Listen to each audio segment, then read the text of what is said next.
What's up? Hello, everybody. I'm Larice. This is Justin, and we are here to talk about Evil Season 3, Episode 3, the recap about the Demon of Sex. Maybe I shouldn't have said the SEX word like within the first 5 seconds, but it's out there. I was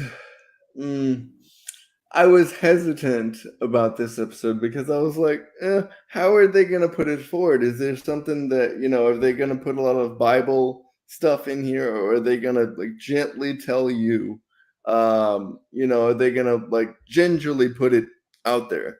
And they did a fantastic job, I think, of not, putting it in your face. It was a little weird toward the end there. It was definitely bizarre. No, it wasn't put in your Yes. face, but it was definitely bizarre. Mr. Beckham, hello. I have to say that that was a terrible metaphor when I said put it in your face. Yeah, I kept thinking of this demon junk in my face. I'm like, that's all I kept thinking. And we have the screenshot of the demon butt because I don't think I can ever erase that. I don't think I can get that ever erased from my, just a horrible day to have our eyes when that was completely unnecessary.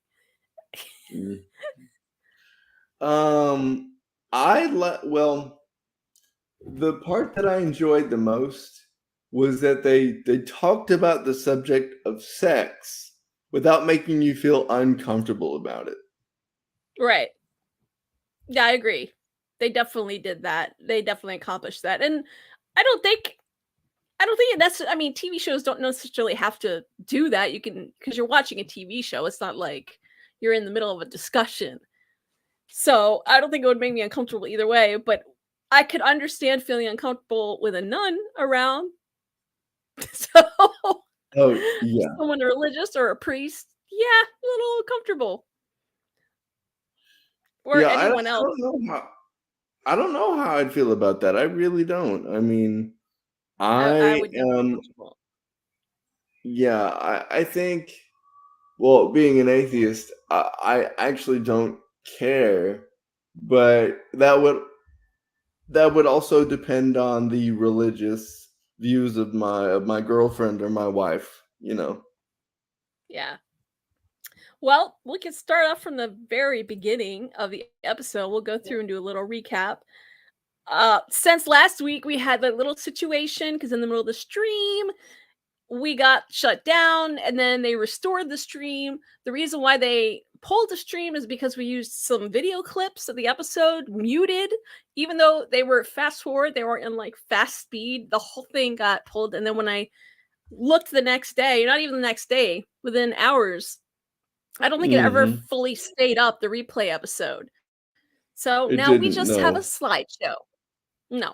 So today we just have a slideshow. Mr. Beckham says, growing up Catholic, I enjoyed the progression between both worlds, from marriage, counseling, to interaction of Little Miss Nun. Yeah, well, I mean, let's face it. Everyone likes Sister Andrea. I've been saying her name wrong. I keep saying Sister Andrea, but it's actually Sister Andrea. So I just wanted to fix that. They don't say her name a whole lot. And there are a lot of things that I want to get to about her as we progress into the episode. So let's definitely discuss her in the mainstream of things, since she's really a main cast member at this point. Yeah. Well, I'm just glad she got a good feature. At the very beginning, we have this wedding, these newlyweds, and I'm actually newlyweds. I swear I haven't anything to drink, but I'm just, yeah, I had a Trump moment there. Newlyweds. Obama. Oh my gosh. Or a Biden moment, because he does that too. Yeah, newlyweds. I was surprised that they're allowing David to do weddings now, because before he was just doing the 6 a.m. service. There's a lot of people there. That's a pretty big wedding. And I liked how he did the wedding. He was like, maybe you would like to kiss her a second time and perhaps a third time and all that. And I'm like, yes, please. I thought that was sweet, actually. That was cute and sweet. I actually thought that was good. I think he is a good marriage priest. He's available for Yeah. weddings now.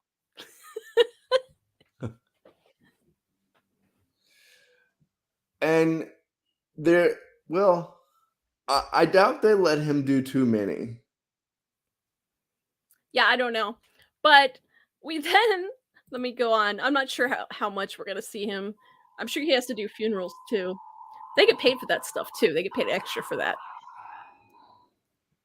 Hmm. So that's why part of the reason why weddings are just generally expensive, not just because of that, but so then we cut to Sister Andrea who's praying, but then she looks on the wall at the cross and she notices something and she starts smelling something, Hmm. like sniffing. Um, She's like, and I didn't understand what that thing on the wall was.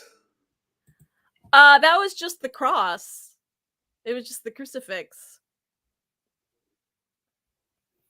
Okay, okay, yeah, yeah. There was something above it though, right? I think so, but I'm not sure. There was something above it, but I'm I think she may have just felt something was off. I'm not sure about her. I mean, like, I think she has this special ability that David doesn't yet possess. Um, Well, but I'm not obviously she has entirely a sure. special ability because she's seeing a demon that nobody else can see. So he doesn't have that ability yet. Or maybe he never will. She definitely has some special abilities. She sees these demons. She sees things. She seems to see things that Yeah. nobody else saw the demon, not even Leland. Yeah, and Leland got this scared look on his face when he saw her outside of the door talking to whatever she was talking to, this demon thing. And but I have to say that I really enjoyed the design of the demon. Oh, you like this one I don't better. know. Yes, I enjoyed this one better, definitely. Okay, good. That's better than your gin with the head with fire on the head. Yes, oh my god, I love how you remembered that I hated that design. Well, I remember he came back later on and you feel like they may have improved his design a little bit since the first episode that he was in, like his initial episode last season. And then he made another Yeah. appearance. I mean, I guess he made a few other appearances, but you said when they may have improved the design a little bit. But so I Oh, guess yeah. this right here, this is just this Mhm. goo that's on the ground.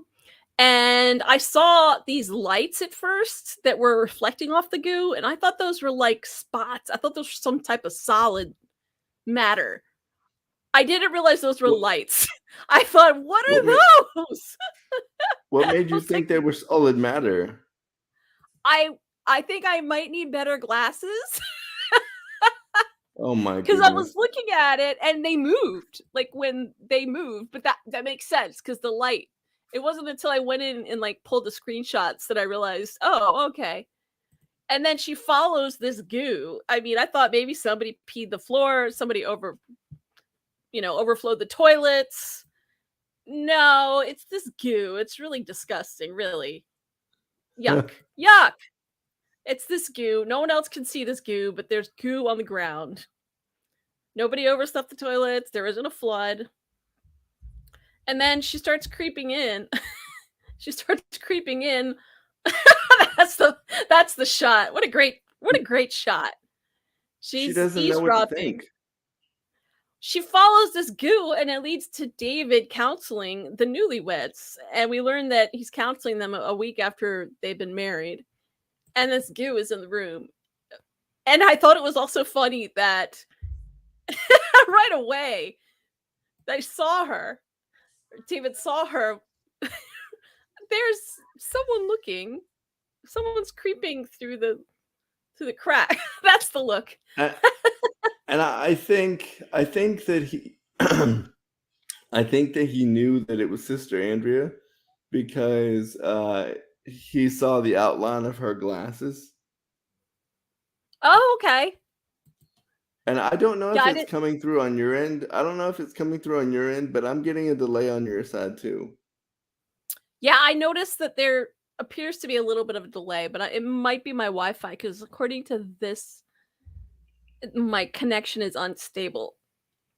Try Oh, plugging okay. into I your thought I router. thought it was me over here. I thought it was me over No, here, so I was trying to fiddle with stuff. no, it's probably me. I think maybe my computer's moving a little bit slower than normal today. I'm not exactly sure why, but we're still here, which is good.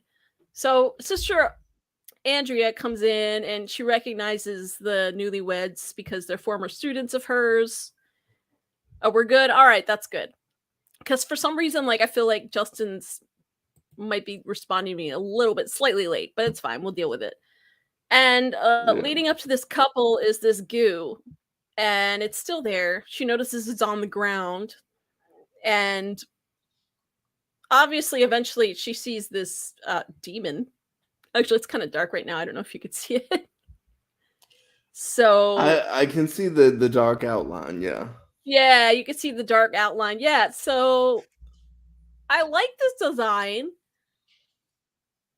I like the horns. I well, the part that I liked the most was the skin and the face and the attitude of the demon overall. Yeah. Yeah, I thought he was the comic relief in this episode, not so much antagonizing or menacing. Didn't seem all that Mhm. sinister, more like a prankster almost. I mean, no one wants a demon hanging over their shoulder, you know? I mean, No, but it's a little bit cartoonish because she's obviously the only one seeing it, but he's still inflicting pain because he's causing, we see later on, the wife pulls up her shirt and there's obvious claw marks that were inflicted upon her from him. um, yes, but I didn't really understand the point. Why keep this newlywed couple from the activity that they were trying to accomplish? Like, I don't understand that. I mean, I understand that this is the demon of sex, but aren't you supposed to, I don't know, get them addicted to sex in some way? Well, if they're a married couple, that's absolutely fine. Yeah.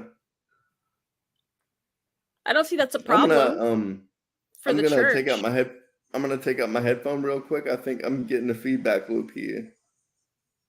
Uh-oh. Yeah, give me just a second. Okay. Yeah, I didn't really Uh think that. I don't think that would be a problem. Oh, I can hear an echo now, just so you know. you can hear an echo now? Yeah, I hear an echo now. Well, shit. It's probably better with the headphones in. Yeah, it's definitely better with the So, headphones in. Sister Andrea eventually pulls David out of the room and tells him about this demon that's in there. Because she asked him, "Can we talk?" And he said, "No, we're in the middle of something." But she is able to actually feel, or whatever, she has this sense of what the Sense, problem is yeah, right sixth away. sense, yeah. Yeah, Mhm. she says right away, Um, you're having intimacy problems." And that's like ding ding ding ding. Yep, you got that right. And then we get to the bottom of it and that demon is there. Wow. That's a really cool shot. That's right. And the demon touched her shoulder and she felt it. yes, but no, he hit the back of her neck in Oh, that, that's what he did. Okay. yeah, See, this is why we need videos. yes, and again, we're sorry for last week. That was, not too good.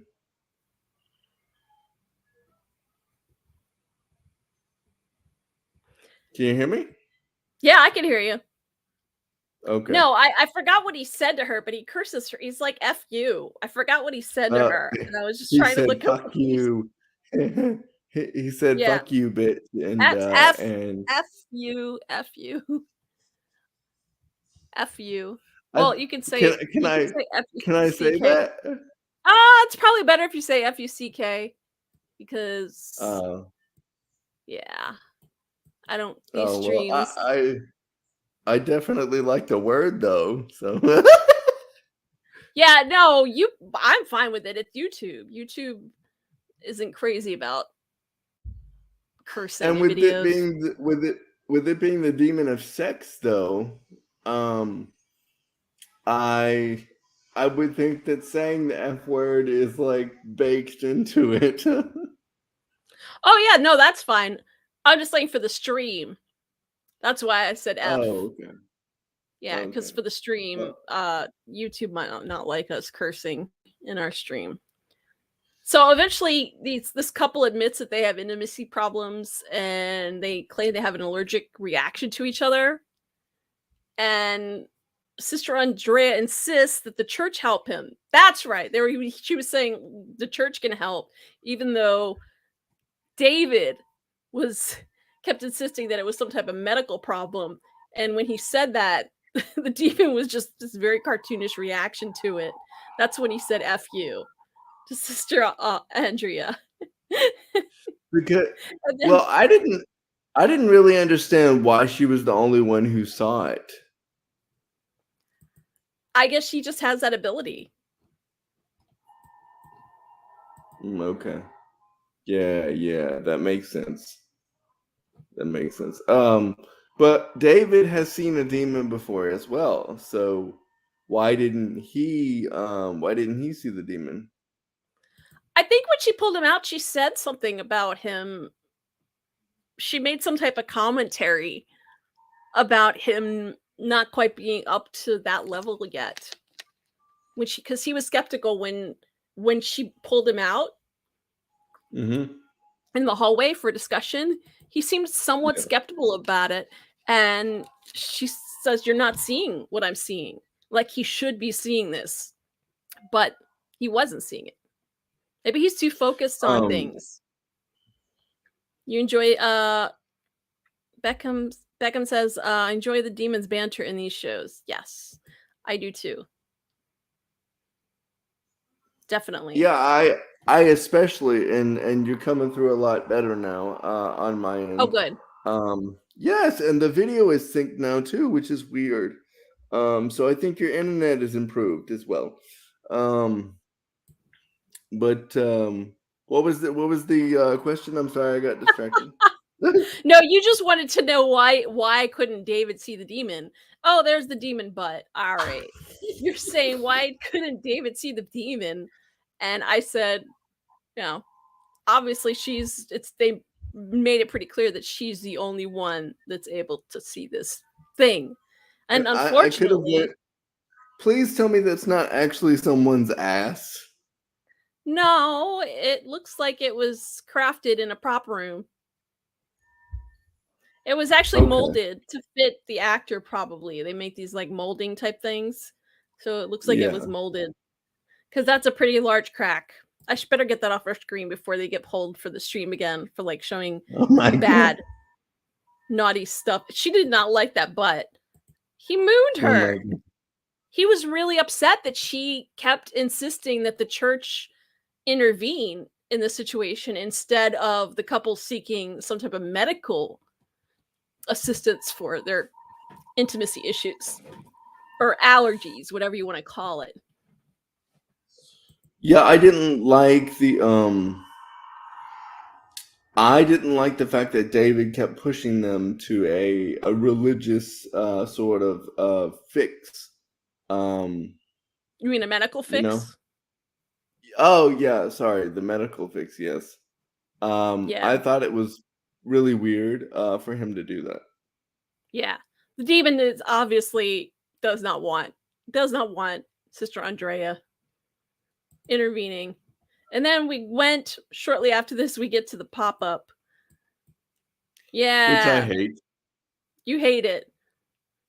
Of course I hate it. It's stupid. The pop-up. I think it's pretty cool artwork there. Well, in this one, I really hold on, go back real quick. Go back. In this one, I thought it was gonna be two figures having sex since the whole thing was, about a sex demon. I think they were, but there were actually two different. I don't think I got the second one. There was one that was before there was one where it looked like they were about to be intimate. Oh yeah, that's the picture. These are the markings. Yeah, those are the markings for the wife. Yeah. There was actually, Mhm. yeah, there were two different slides. Like if you pulled it a certain way, I don't think I got the first one. Yeah, there it is. Did I get the first one in here? I agree. Oh, There's the first Miss one. Yeah, there's the first um, one, and then the second one. There. See, that's what I was talking about. yeah. Yeah, and one of our members, Mr. Beckham, I'm sorry if I'm not pronouncing your name correctly, but he says that the artwork is cool. Um, so he enjoyed that, and so they came up. I like the designs they came up with in the beginning of the shows. Yeah, I think it's pretty cool too. Yeah, Although I guess Justin thinks of it more as filler. I mean it is filler. Oh my gosh, like they could have chosen to do the pop-up book or the intro. They did not have to do both. It's a Now we pop-up are and an stuck. intro. Yes, it is so stupid. And that's why I'm like, okay, do the pop-up book and then skip the intro to get straight to the show, because otherwise, like, you're busy watching, what is it, like 2 to 3 minutes and maybe 4 at a stretch. Why would somebody want to sit there and And do that? yes, and the intro is slightly longer now than it was. Oh my god, it's so annoying. Why would they do that?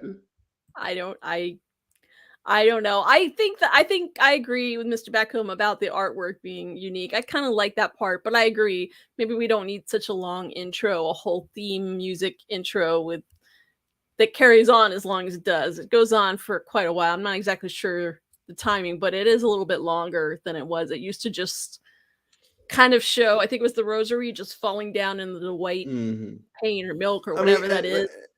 and they They don't do still that now. introduced the cast. They still introduced the cast in a way that was a very good way. I enjoyed it. And I would prefer things go back to that way because I don't like this long thing. Well, the next scene we have is actually Kristen, and she's on the phone with David. He's explaining to her the situation with this newlywed couple. And she's also in the meeting with a contractor because, as you guys know, they're doing expansion on the house. Andy has gone back to show Edward. Oh, I wonder if we're Edward, going to see any of that. Andy's gone. He's gone back to show Edward how the business runs. please let him die. Oh my god. Well, I don't know if they're going to be expanding the house if that happens. So It's we'll it's see. coming. It's coming. There he's gonna die, and it's coming, and I'm gonna be so happy. Well, in the meantime, there's some noise, and it's the toilet once again going off, the demonic toilet. And the gentleman, the contractor, tells Kristen, "I do toilets or plumbing too." She's like, "No, I've got someone," and it's poor Ben up here regularly trying to snake the toilet, while the girls are in his ear. I'm sorry, they really. I don't mean this. This isn't against the actress, and this specifically directed to be annoying to him because they were kind of rude. Um, they were how do I put this with in a respectful way? They were sort of abrasive toward him and maybe a little bit standoffish. Yeah, well, they had told him, said you used to be funny, and they said they were kind of mean because they said Ben isn't all that magnificent. I don't remember actually which girl said what, but And I think Laura says they pointed out that his shoes were also Yes. mismatched. Yes. His shoes don't match, and I think Laura told him that he was making the toilet unhappy because the toilet's like growling at him. Poor Ben. I just felt bad for him at this point. He's like trying to fix this toilet, which he's doing free, and Kristen's Mhm. kids are all up there telling him like, ah, blah, blah, blah, your shoes don't match. You're not that magnificent. Usually they're nice. I don't know.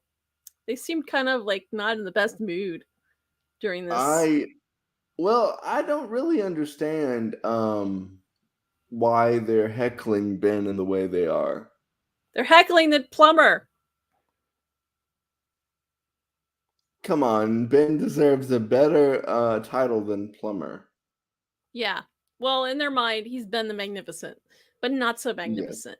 So Lynn says maybe he's unhappy because he can't figure things out and he hurts his hand. And this actually, there was a word that she calls it. I forgot what he says, but it comes up later. But that was because Lynn learned it from her psychology class. This is very accurate, though. This is how kids are, especially at that age. They start educating you. Yeah, but there's a way to do it to not be so abrasive. I know, but a lot of teenagers do that. They do it all the time. They will sit there and educate They you and do. try to school you on stuff that they just learned about. Or sometimes they just literally know more because they're smarter than us. They really are. When you're that young, Mm, you're just a sponge and you absorb things and you're a little bit more sharp. You're a little sharper than I adults. agree. Yes, I agree. Because I've there are times where, I encounter someone that is younger than me, and keep in mind, I am only 28, okay? So I'm not that old. But there are times where I encounter someone who is younger and doesn't know, or I don't know as much as they do about a particular subject. But then I have to go home and educate myself on that subject so that I can get more informed. Yeah, they do that. Absolutely. And they'll tell you that too. They'll tell you to educate yourself. So, what does she say here? Adelia said the actor who plays Leland always plays similar parts. His character Leland is very similar to his character in Lost. I do agree with that. It's almost the same character, although I think Um, Leland might be worse. and I also have to point out that the chat might be a little bit delayed for us. So if we're a little late responding to your comments, we apologize for it. Yeah, for some reason, like our end, our audios getting to each other is a little bit delayed, so our responding to each other is a little bit delayed. Yeah, I thought it was just me, and it's not just me. So Yeah, it's weird, but we're dealing with it. We're fine. But after this, we have it just starts to get really, really creepy. I'll pull up the yeah, screenshots. Those masks, well, obviously Ben is playing like tug of war with whatever the heck is in the toilet, it's and the he's getting head, the head. it's yeah, I know, but he doesn't know what it is. He finds out something later on, but we'll get to that point. And like I Mm. said, Lynn tells him, but then it gets really creepy because we realize that Lexison is in her room. What the She's heck? saying she's saying I'm bad, I'm bad, I'm bad over and over and over again. Yeah. Yeah, that's not normal, and she's got the creepy sex mask on that Kristen used when she got together with Andy, and she made him wear a mask and do weird stuff and have sex, and they each put and they got that mask, so they were in her closet, and that's where she got it from. And Kristen um, doesn't remember. I don't know why they would even bother going through mom's closet because there's some stuff that you could find in there that would be traumatizing to little Inappropriate. girls. Yes. But they don't know that. They're curious. What do you expect? They're gonna go through your closet unless you lock it up. So Kristen actually suspected that this mask was from Leland.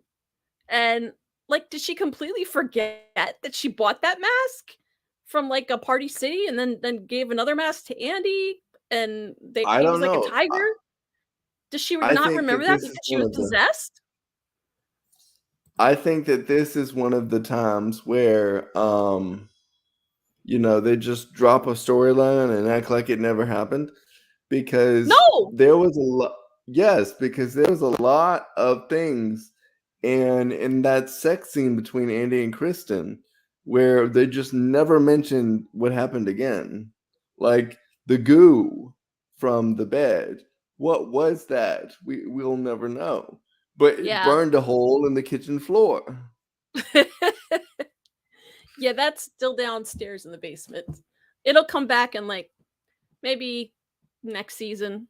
Halfway through next season, it'll just reappear. That would be nice. So, To have Lynn the actually tells Kristen the mask is from her closet, and that I'm sorry, Lexus, and Lynn made her do this because Lynn is dating a boy, and so Kristen calls a family meeting.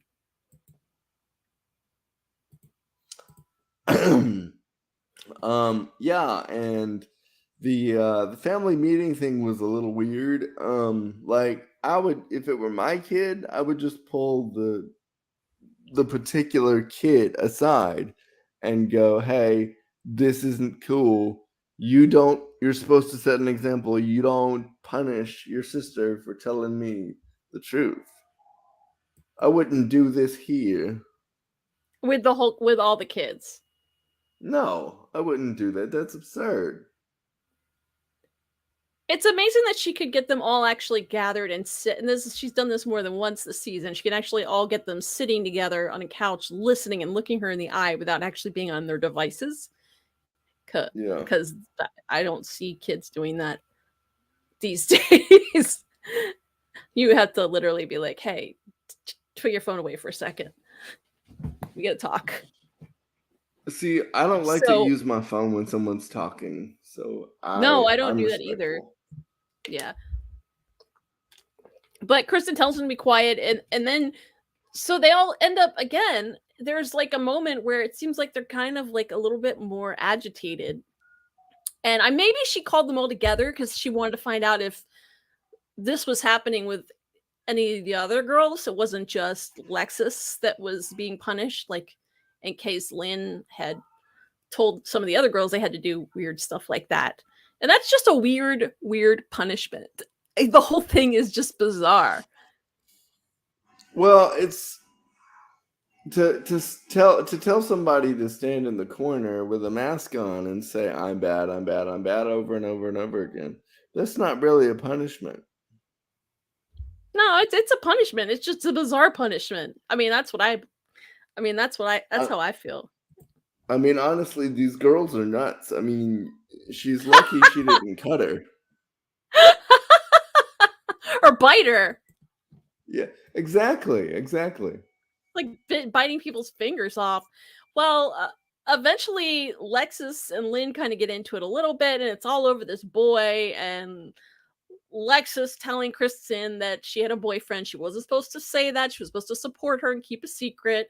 And Kristen just tells them all to be quiet and she leaves and she storms off. They continue to argue. And then Kristen comes back with this dry erase board and says she's creating 10 commandments, but just for the family, not anyone else. Just for them. And I Not thought that was particularly weird. I didn't like the whole Ten Commandments thing for the well, for it's the house girls. rules. It's house rules. But I feel like if you tell someone not to do something, they're going to do it. So Yeah. Oh yeah. they're going to do the opposite of what you tell them to do. But the first one was thou shalt not lie to mom. Well, I would violate that first commandment there. I really would.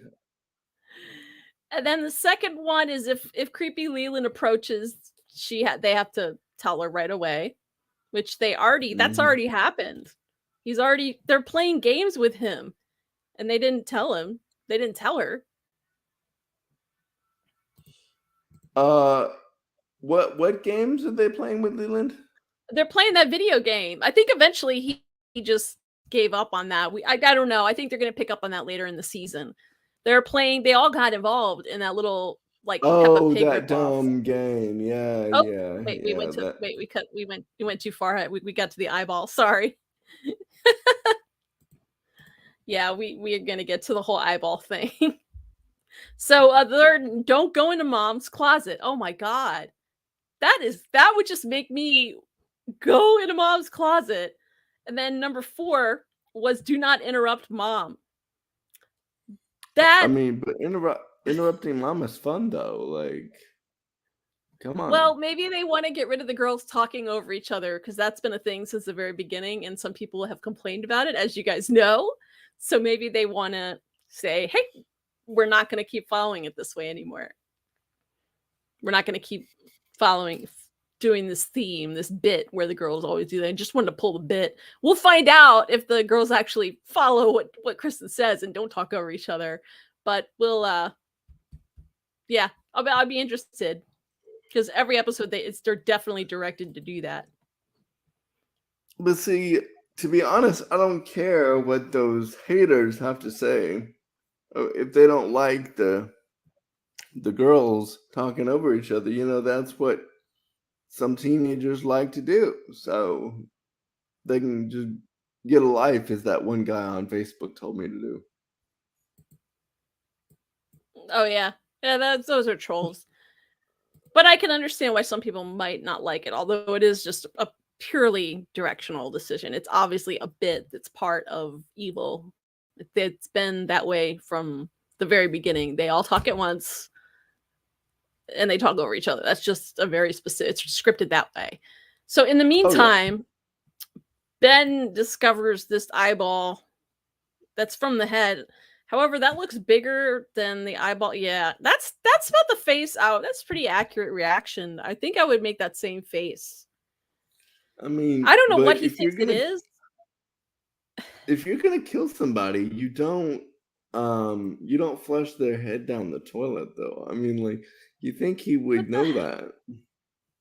He is not happy. I don't know if he thinks anything is dead, but he flushes it back down. And I don't know what he thinks. I really don't know what he thinks about all of this. But it's definitely not favorable. It's definitely not, something doesn't sit well with him because he's just leaves. Although I don't know if it's this specifically this that he's upset about. Later on, as we learn, he has other things going on with everything, basically being unsolved cases. Like you mentioned, actually, so many things unexplained. Maybe Ben represents some of us. And if I may interject here with a side note, and I love our trio, Kristen, David, and Ben. But in this episode, David is barely even around.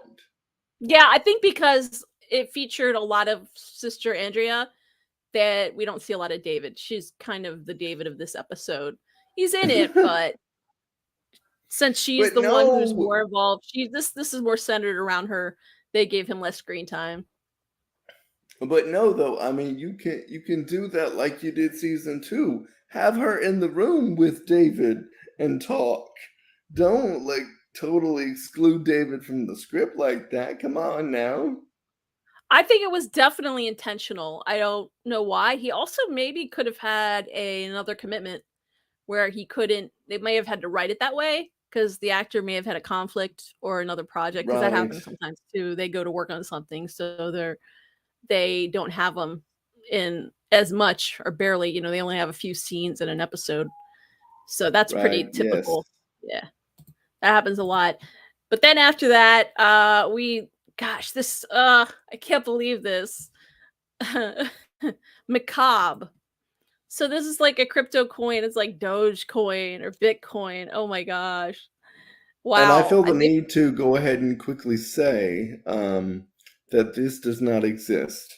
This type of Bitcoin does not exist. Well, I mean, more recently, hasn't the whole crypto market gone poof? I Because I mean, think they filmed this before. it's in the toilet, yes, but it Okay. has not yet gone poof. Okay. Well, this is I mean, obviously I wouldn't be a schmuck in the fact that I wouldn't ever invest not 1 cent in cryptocurrency because I'm not stupid. But well, this is Cheryl's job. She's trying to make the value of this crypto thing, macabre crypto coin, go up. And Leland is telling her, you need to make the value go up. And she's or basically in I'll kill charge you. of this whole, yeah. She's in charge of everyone here, including this young lady, Taylor, who's a little bit of a space cadet. Sorry. I don't, yeah, I didn't like her. I am so And glad that Cheryl almost killed her though. Like that was the highlight of the episode. she was very smug and she called her a boomer. I remember that. I was like, okay, boomer. I was like, okay, normie. Oh my god. I mean, when are you a boomer? I mean, I don't understand. Like, when is the cut on point to call someone a boomer? I don't know, but like this is like a meme going back to this meme is like 2019. Like no one even says that anymore. But it might have been a little more relevant when they filmed it. Although even if they filmed it a year ago, that people stopped saying that because it got really I mean, annoying. if they're But Cheryl's a trying boomer. to, I mean, yeah, I mean, whatever that is. I mean, I don't know uh, what year you would have to be born in to be considered a boomer, but whatever that is. Oh no, They did Cheryl's film definitely a this. boomer. Oh, okay.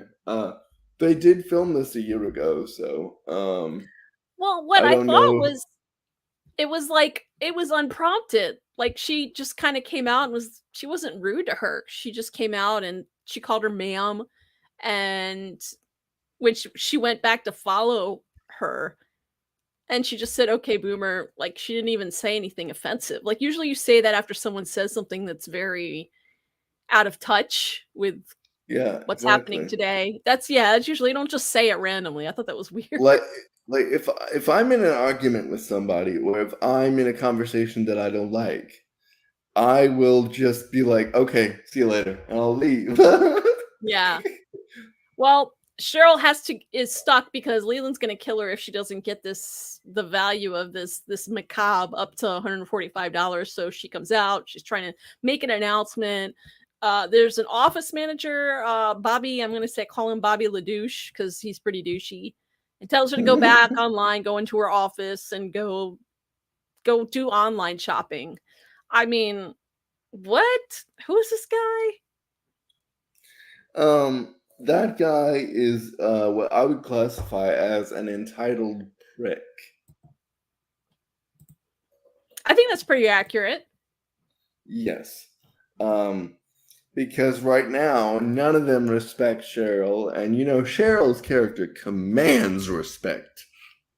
Oh, Beckham wants to know, does Leland have that kind of power? That's what I was wondering too. It seemed like she was kind of the senior in the relationship, like she has like a little more seniority right now with whatever they're part of. I thought Mhm. that Um, he can't kill yeah, her. no, no, he can't. He's just being Jake Perry, just spewing mouth diarrhea because that's all he knows how to do. I mean, he's not really a threatening guy. Not to her, at least. Not No. anymore. I mean, if she wanted to, all she could do, if she wanted to, she could just take that letter opener on his desk and stab him in the neck. Yeah, that's true. Well, then we cut to Ben, and he seems to be home. He's avoiding his sister. He finally lets her in. She tells him that his exorcism friends called and they need help. So he's obviously not answering any of his phone calls. Whatever happened with Kristen's when he looked at the eyeball, he became kind of, Freaked. yeah, a little bit of a hermit Yeah. and is staying at home. I don't understand he technically is their employee, so he's not showing up to work and he's not answering his calls. That's I mean, doesn't he want to get paid? Because that seems maybe it was only a short time. I don't know. I mean, well, I mean, let's think about that for a second. I mean, he's having some sort of what is it? Some sort of mental struggle here. Yeah, well, like yeah, she's like depression or maybe like a mini breakdown. Oh, we went too far. Sorry. It's okay. No worries. The people in the broadcast aren't gonna care. Which is Um, fine. But Karina invites him to this secret science group or something, mhm. and pretty much, well, she doesn't necessarily, she invites him, but she pretty much demands that he go He with made a her. comment when they got there. He made a comment. He said, "Is this where you troll for men or for virgins or something?" You know, I can't exactly remember the Oh right yeah, if quote. you're looking for a nerd love or something like that, yeah. Yeah, and I'm like, "Well, you're a nerd too, Ben." Just like the other day, I was going to the store or whatever, and I said, "Hey, another bald guy." And my sister, she turned to me, she said, "But you're bald too." Yeah, that's So Costanza moment when she says she's bald, she's bald, she's bald, you're bald. So I think that it's at the end of this whole exchange with him and his sister, and the fact that she lets him into her world, which I think is uh, an extension of her, really.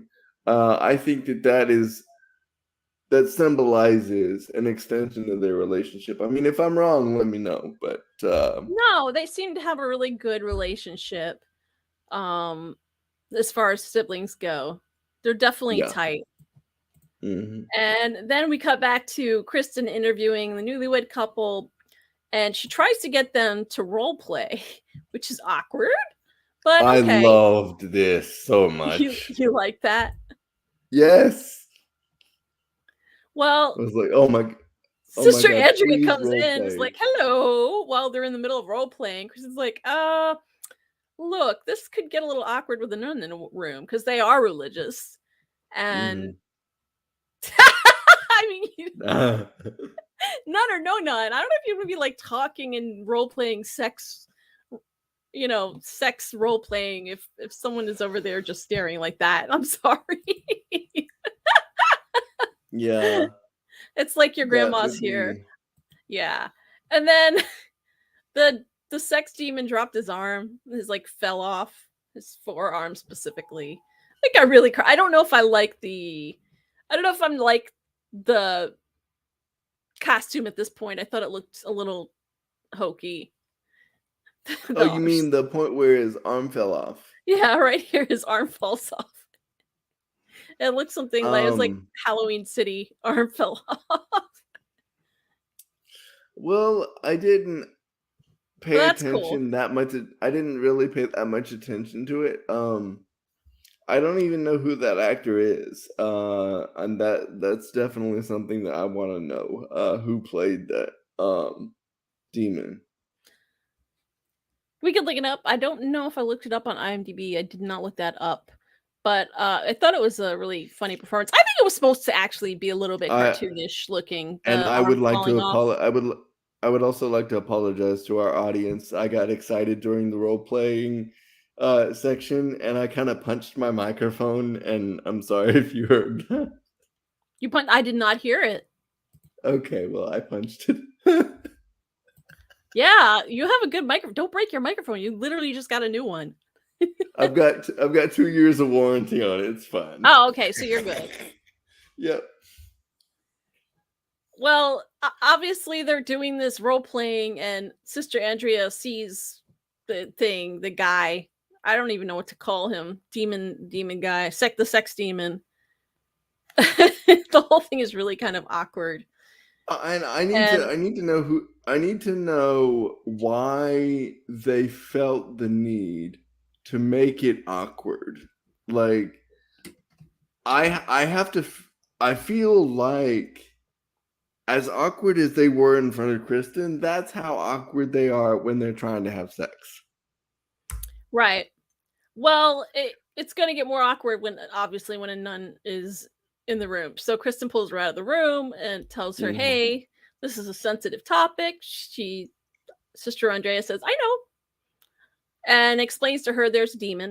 Of course, Kristen is skeptical, even more skeptical than David. That's the look she gives. That look is priceless. There's a Which demon is in there. weird though. Which is weird because Kristen has seen the demon of George Yeah.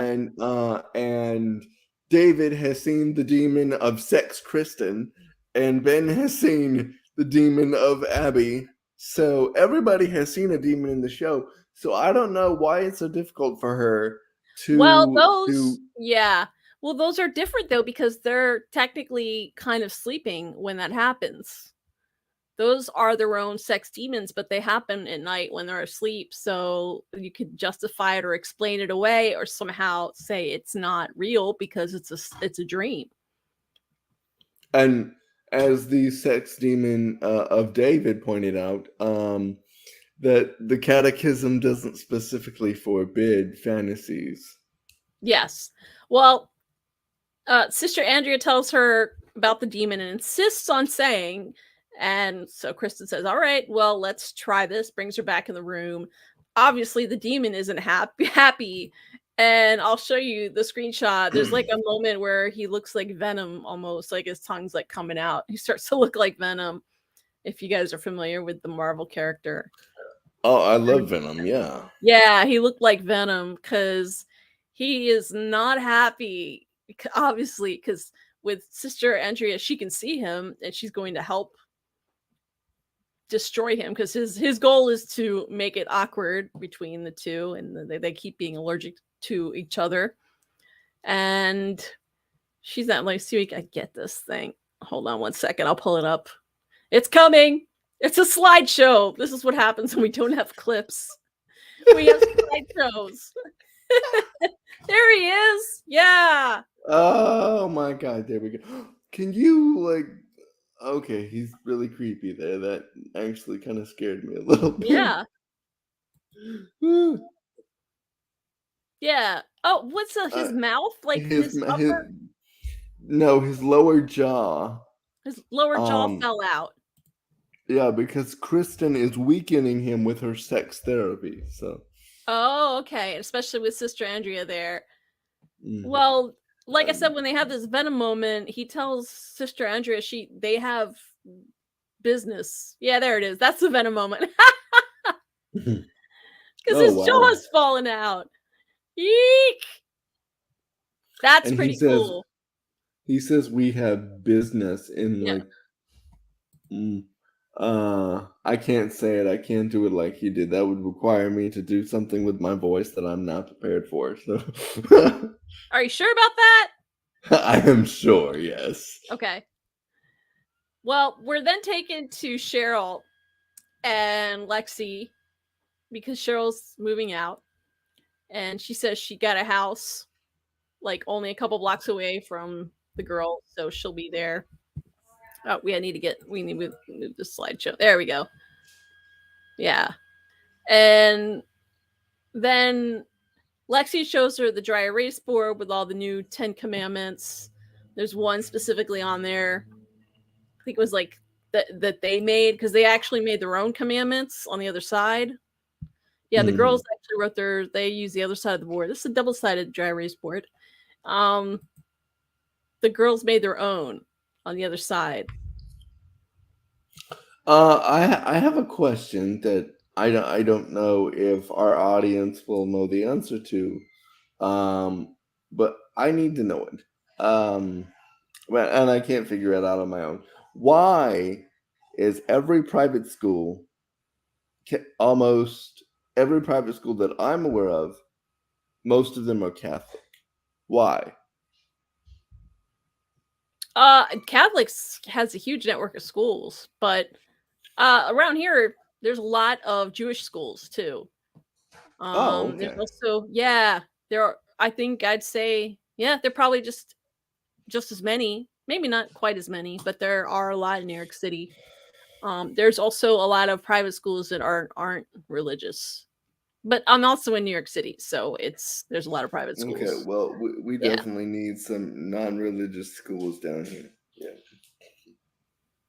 Yeah, I think I'm not quite sure, but yeah, generally the private schools are Catholic. There's more funding for them, I guess, and they make money. All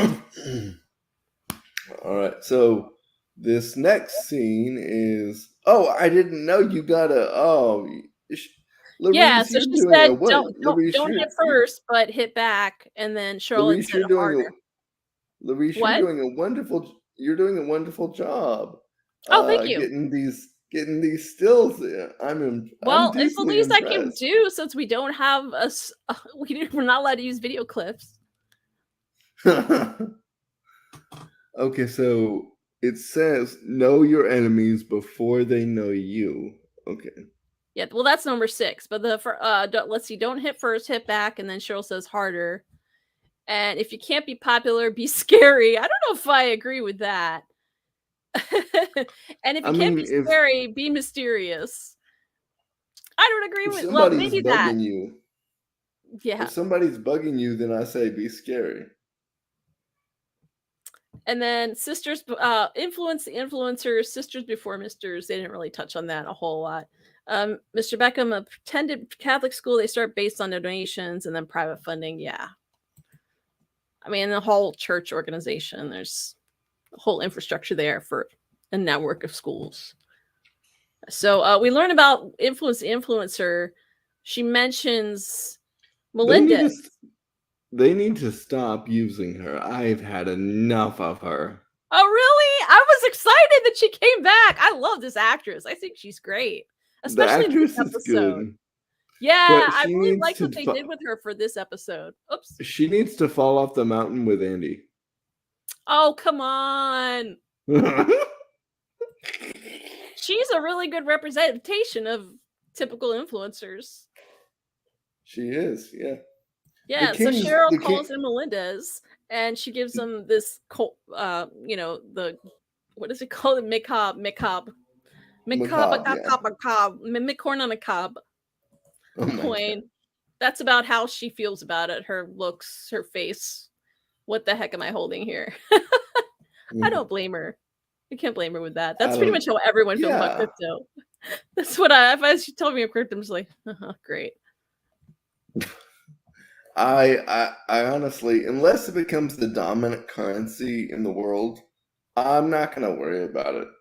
Well, it's just, everyone has like a few friends that probably message them on Facebook about crypto.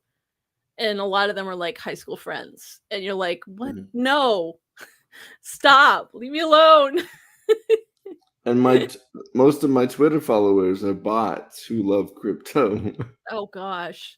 Well, Cheryl asked her to maybe give a little bit of a shout out. She basically wants a push through Melendez to maybe hopefully sell more and get the price up.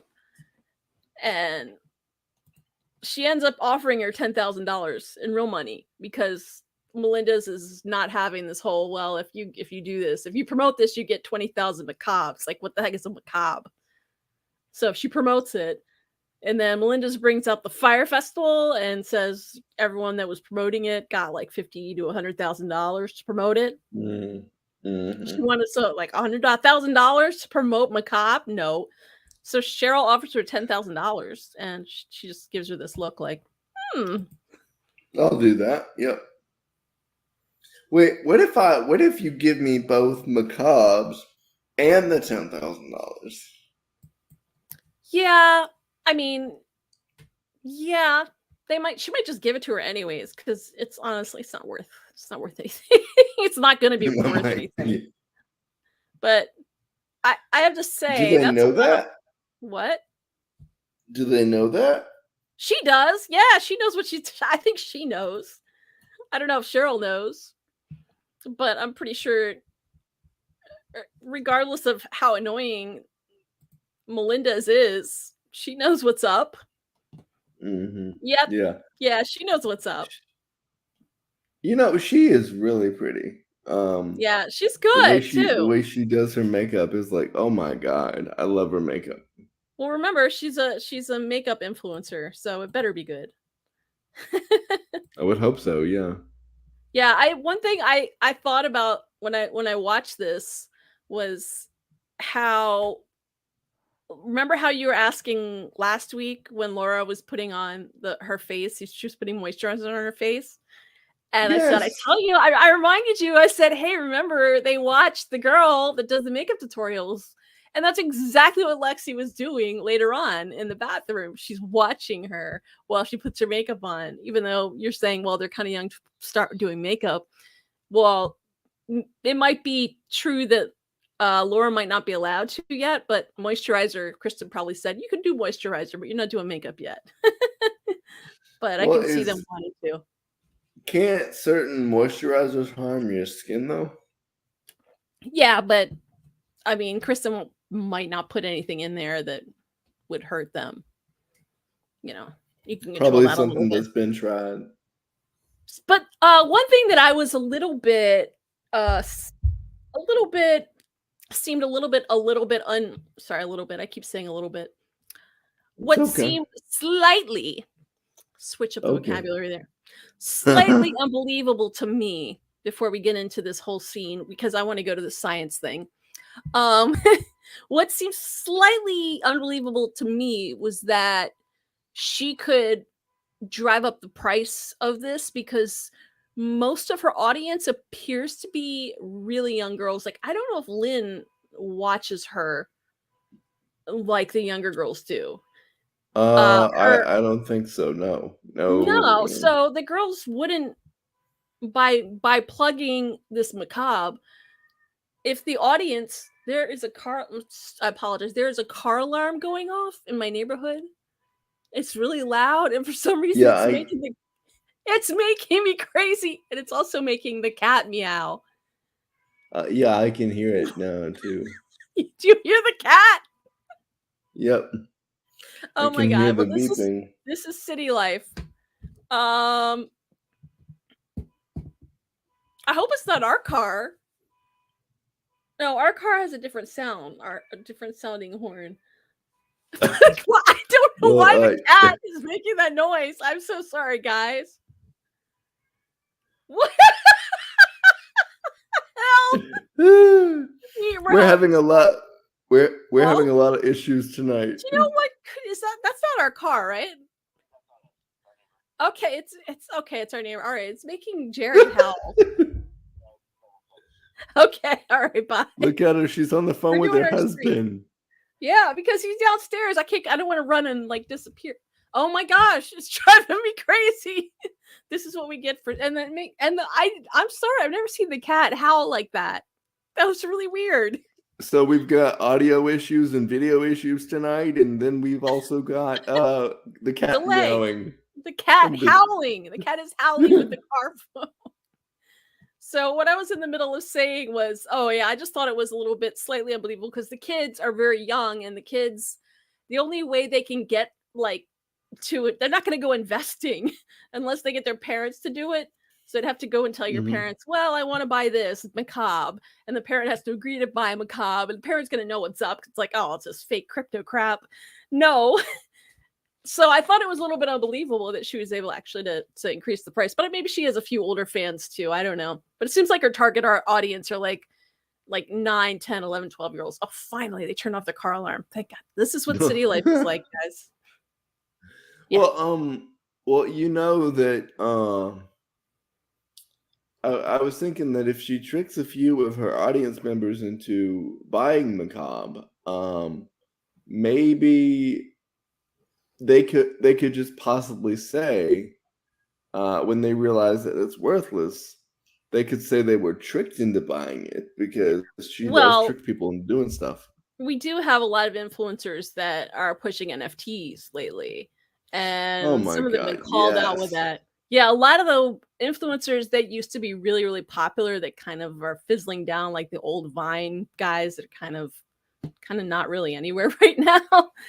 I see them pushing NFTs a lot, and I see some celebrities doing it too. Mhm. What is that? Okay, I thought I heard something again, but What is it's what? What's not. going on? Oh, I'm hearing something else, but it's not. It's some other noise. It's not a car. It's not the Okay. car alarm. Yeah. You've got that 10-second delay still. So your expressions are like really off. Sorry. I apologize for that. So I really want to go to this secret science thing. Let's do it. Yeah. No, I mean, I personally want to go. It looks like fun. Oh, Like, okay.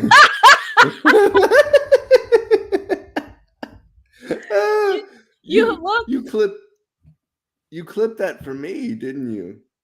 Well, this is the second time they've made a Star Trek reference in the series, and I think that's not unintentional. They're plugging the Star Trek show because I they think also they have have Star to Trek. plug their other stuff. They're cross promoting. I love that. I So love there's it. like I'm like yeah, that's what he said when he that. walked in. That guy looks like an older young Sheldon, though. A little bit. Anyways, he says right away, well, you see the Star Trek cosplayer, he makes the comment about the nerds. This looks, like I said, I want to go there. It looks like it's fun. You just get to blow stuff up. Anyone would feel better after blowing things up. Come on, let's be real. Let's be real. I can't even talk now. Let's be real. Yeah. He's having fun. I I mean, would like to. I would like to go to one of those places where you can blow stuff up, but you could also like break shit too. Like take a hammer and just start smashing crap. oh, Crash Room? Yeah, I don't think I want to do that. I saw that. Uh, I saw like an ad for it online and it showed like it had a list of things that you can crash. And I said, nah, I don't think so. It was like 2 game consoles and all. I was like, what? It was ridiculous. A table, a chair. I was like, I don't think I can just waste and break things for no reason. That doesn't make any sense. But they're popular, and axe throwing is popular now for some reason. That's like a big thing now. It's like up there with I don't. escape rooms. You could go to like I axe don't know throwing. why it would be popular. I don't know, but all of a sudden everyone keeps asking me to go axe throwing, and I'm like, what? I mean, I would go axe throwing as long as I can envision my worst enemy Yeah, you and can do throw the that. axe at it. Yes, yes, because I have a long list of enemies that I just want to like dig the axe into their face. Well, remind me not to get on your bad list then. But That's not possible. well, we are then taken to, I guess it's almost like some type of science con that they're doing. I don't know. I've never seen a place like this. They have like a whole other lecture going on about an asteroid. I guess you can walk around As and do different stuff.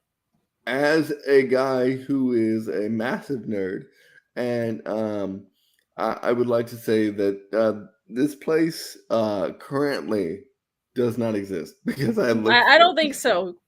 It's not like secret science meetup. It looks like a Comic-Con. It really does. Um, in relation to what Ben said, asking his sister if she goes there to meet nerds, I would go there to meet women. I told him like I wouldn't do like I would do it shamelessly. There are science centers in different places where you can go and do fun stuff, but usually that it's like it's all kids there. Like it's mostly families and kids. Well, I don't want that, Larice. I don't want that. Yeah, it's mostly families and kids when you go. But this is definitely not a kid's place. But I guess Ben he kind of gets in a more light-hearted mood, maybe lifts his spirits just a little bit after blowing something up. Again, I would be cool with blowing things up. I don't know about the axe throwing or the crashing things, but like get to set off some type of explosive. Yeah, that's kind of cool. And it lightens his mood a little bit. And Mhm. so he tells Karina she was right for, you know, bringing him there since she basically forced him to go there and then he asked for her help in figuring things out, like these cases that he's He unable to solve. I don't know how you feel about the whole thing, but I am just getting tired of the whole Ben doubting himself thing. I mean, if they're gonna get to a place with it, for God's sake, get there already. Stop dragging it out. If you're I gonna think they're kill getting him there. by if you're gonna kill him by a demon's hand, kill him by a demon's hand. If you're gonna make him find Jerry, religion, sorry. make him it's okay. Make him find religion. Like, I think get to the point. they are. I think by the end of this episode, it kind of corrected itself. Good, because yeah, I'm getting really tired of this whole Ben on the not, Ben not knowing who he is and questioning his belief system and how old are you, dude? Get over that shit already. Well, he's used to being a scientist, but science is ever evolving, and I think at some point later on he even acknowledges you have to, and I think even his sister mentioned you have to, there are elements of things that can be that are unexplained that you can't see. They were talking about Allah and God and those aspects of spirituality. You either believe that they're there or you're not. You don't necessarily, you can't really explain it with science. That's like a whole Mhm. philosophical thing that we need to get into, but I think he's kind of struggling with that as a scientist, as a skeptic, because his skeptic side is being challenged by all these unexplained, basically X-Files. In my mind, they're all X-Files because they're left And unexplained. exactly, but in this episode, they touched on his, being a scientist thing and everything and all that, but they had a straight shot to it last season with the whole Cas 3 development child experiment thing, but they just dropped it like a mic. Yeah, yeah, they did drop it. The Cast 3, I forgot about that. That was a lot to unpack. I think Yeah, he made peace with himself over it, though. I think they kind of resolved that a little bit. that no, that's not enough. Not enough, not satisfying enough for you. Okay. No. Well, moving on, we get to the scene that I was talking about earlier. I made a reference to this. You actually see Lexi, she's following the makeup tutorial of Melinda's, and she thinks it's cool that the whole macabre coin, whatever, the stuff she's pushing. Um, You're she supposed to actually. only Oh, go ahead. she only is interested in it because she knows that Brad G is there doing it. Yeah. Well, you're supposed to tell someone, you're supposed to disclose that you're doing a paid advertisement. So Yeah. I don't know if she can go in Um, there and plug it in the middle of her video without disclosing this is my sponsor. well, and I don't mean to put any interjection into anyone's products in this stream, and I won't. I'll disguise it. Um, but there's a YouTuber who likes to plug his stuff throughout his videos in a very angry tone. He'll Ah! just rant. You know who I'm talking about, don't you? I don't, but Oh, it's different okay. when you're pushing your own stuff. I'm saying if you're being paid by someone else, like if somebody pays you this much, like let's Oh, say okay. you talk about how much you love a certain product, a certain vitamin water, right? And it just, Mhm. you mention it in passing how much you love it and you plug it and they're paying you money and you don't disclose that this is a sponsor, you get in trouble. You get a lot of trouble for that. You have to Can I disclose that it's mention an how much I love advertisement. a pillow? What? A pillow? A pillow, yeah. A pillow. Not your pillow. Well, I didn't want to say MY pillow. Well, that guy is just, that's a whole I didn't know that's who you're talking about. He's not even an influencer. No, He was pushing that stuff before. no, He's been that pushing that wasn't stuff who for like 20 years. that wasn't who I was talking about. I was just saying Oh. I like my personal pillow, but I didn't Oh, want to your say pillow. yeah. Oh, I thought that's who you were talking about. No. My seditious pillow man. That's what I call him, my seditious porn stash man. Oh gosh. I thought you meant my pillow. Well, Lexi's all about macabre now because whoa, Melinda said it's Brad cool. G. Yeah. Mhm. Reggie. And then we're back at the church, and Sister Andrea is interacting with this thing again. He says he's fantasizing about her. Something gives me the idea it was not an appropriate fantasy. I actually believed that he was going to attack her in this moment. Sorry, I heard something weird again. He's pretty Oh, it's okay. creepy. Yeah, I thought he was going to attack her. What are you hearing on your end? Because I'm not hearing It anything keeps right now. sounding like it's like but it might be the cat, or it might be someone outside, or it might just be the TV downstairs. So You live in a very weird place. I live in a very loud place.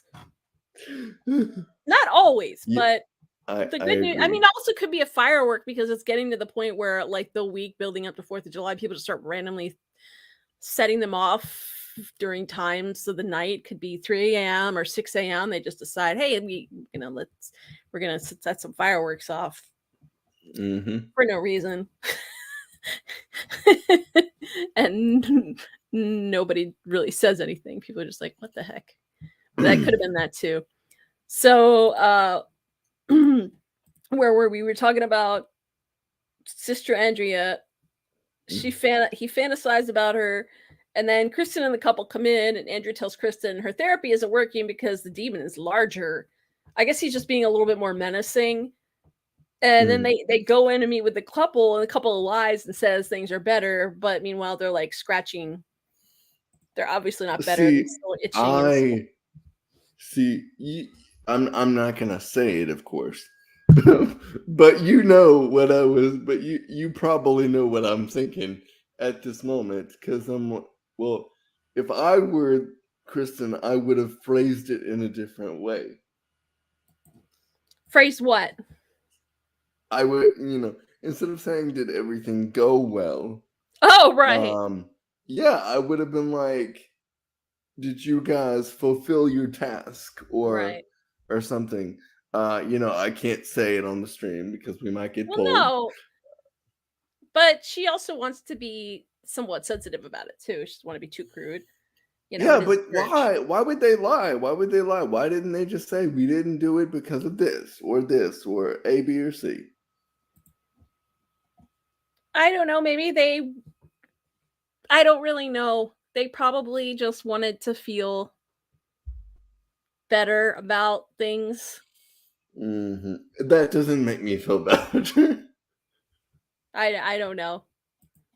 People aren't always honest during therapy.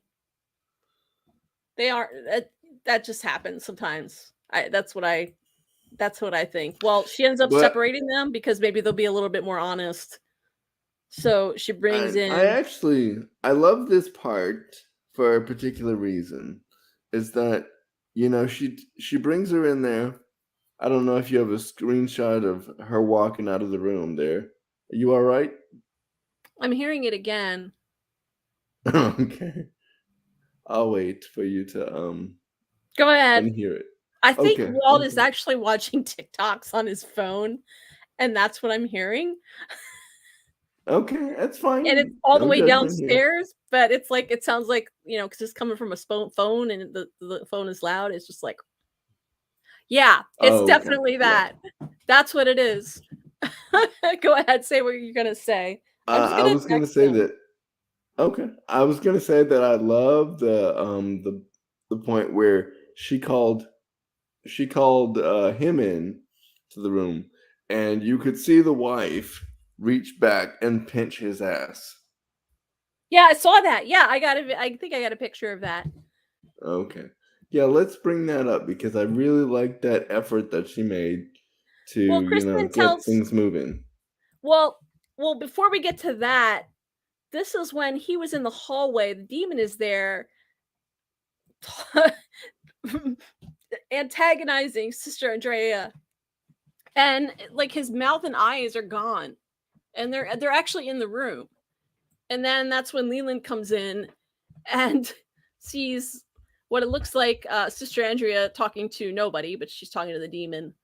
And I think at this point, Leland gets this idea because he doesn't want her around because they don't like each other. I think he gets this idea that, well, now I have a way to get rid of her. I can tell and go to the Monsignor and say that she's starting to lose it a little bit. But he genuinely looks concerned here, though. Maybe. But he So goes right in and says, "Hey, she's something's a little weird." yeah.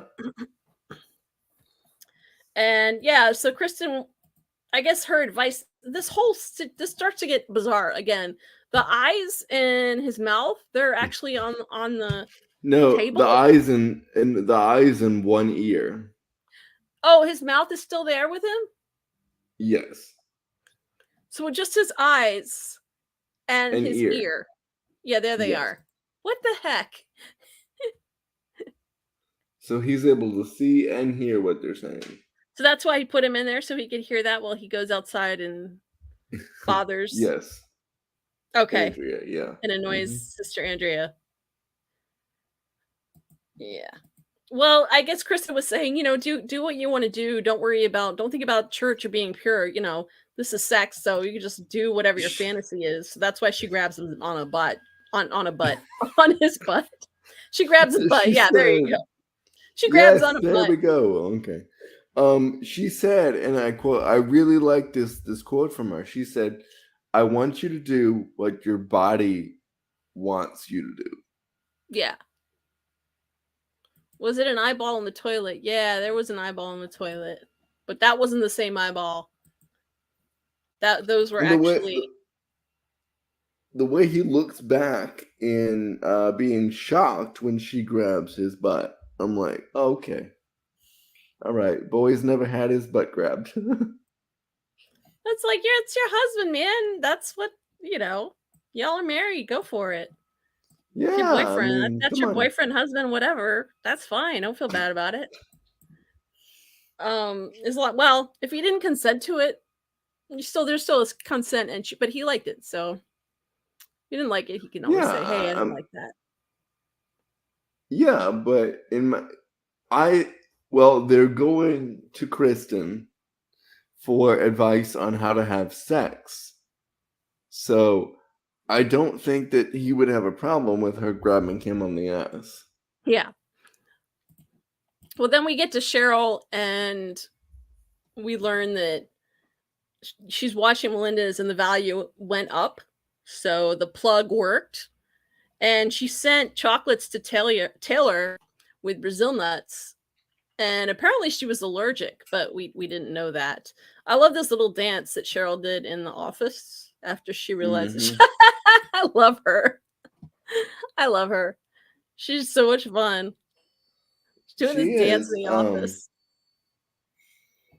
When she's not evil. And well, she's always evil now, apparently, because she was literally willing to let someone die in order to get away. I mean, at least she's not like chopping them up and dropping their blood on top of Leland. I mean, she did. That'd be worse. She did last season, so her past sins do not. Yeah, she had jars of people. Yes, she did. But what I'm saying is that her past sins do not get erased as the series moves forward. Well, it seemed like she was slightly evolving, but we're reminded that she's pretty darn horrible overall. Pretty horrible. And yeah, those are the chocolates. So she informs Taylor that she looked at her resume and looked at her application and learned that she was allergic to Brazilian nuts. I think it was Brazil nuts. And Brazil nuts. Yes. But I have a question. Why in the hell would that have been on an application? I have no idea. I have not, since I don't run my own company, I wouldn't put anything like that on an application. It's weird. But I guess you can find information about... You're not supposed to ask somebody medical info like that during when you're applying for a job. Like that would be like somebody asking me, why am I in a wheelchair? They're not allowed to do that. Right. I guess we have to suspend our belief for this part. Now, my bigger question is usually if you have a nut allergy, you are kind of a bit, well, not depending on the severity of it, you can be mindful of what you're eating because you know a lot of chocolate and peanut butter and even chips are made. I mean, so much stuff, so many products have peanuts in them that, like, if you have a peanut allergy, you need to read. Now, that's peanuts, not as much as Brazilian nuts, but if you have peanut allergy, you have to read the ingredients on anything processed. It's in a bag that you get to pick. Because, Mhm. like, just I couldn't believe. Because at some point I had cut peanuts out because I'm not allergic at all, but I wasn't eating nuts, and not because of that reason, because they're harder to digest. But Yes. I looked, I couldn't. It was insane how much had peanut, like, it was bread had peanuts in it, or it was, like, made in the same vicinity to the Wow. point where if you're allergic and you eat it, yeah, you could go into, shock and die from if you don't have an EpiPen near you. But Cheryl was willing to let this woman die, in order to get her, resignation letter signed, and I don't know how I feel about that. She was willing to let this person die, and you know how I am about, um, you know, keeping people safe and how, to not let people be monsters, you know? I don't think you can get much worse than Cheryl has been, as I mentioned. So, this was nothing compared to chopping her up and doing whatever they're doing to make that blood and pouring it on Leland. I thought it was a pretty cool move, considering this was just. I don't think Taylor was rude to her, but she didn't do anything specifically mean other than make a couple snide remarks. What I thought would have been hilarious, and this, conflicts with my previous statement about not hurting people, but, it would have been funny if the EpiPen had what is it, a a paralytic in it, and she took her back to Leland's house and drained her of all her blood. Well, Leland, she works for Leland, so he would have said, "Hey, what are you doing with my person? You just took her. I didn't sign off on this." So if she ended up in Leland's little pantry closet, whatever it is that where he keeps all those people, those bodies, he would know. It's like, I got you a present. Oh, she worked. You guys worked. He might actually like it. I don't know. He might actually be proud of her for that Mm, and say, once again, probably. you're underestimating her. You don't underestimate her, but I think he's pretty confident that she's going to be able to accomplish the goals that she gives him, and he was right because she does. Mm. She has to play dirty to do it, but it's okay. Although I don't know where she got this $10,000 from because this is a job. I don't know how much she's paying her per week, but that's a lot of money to just be like, oh, I give you 10 grand.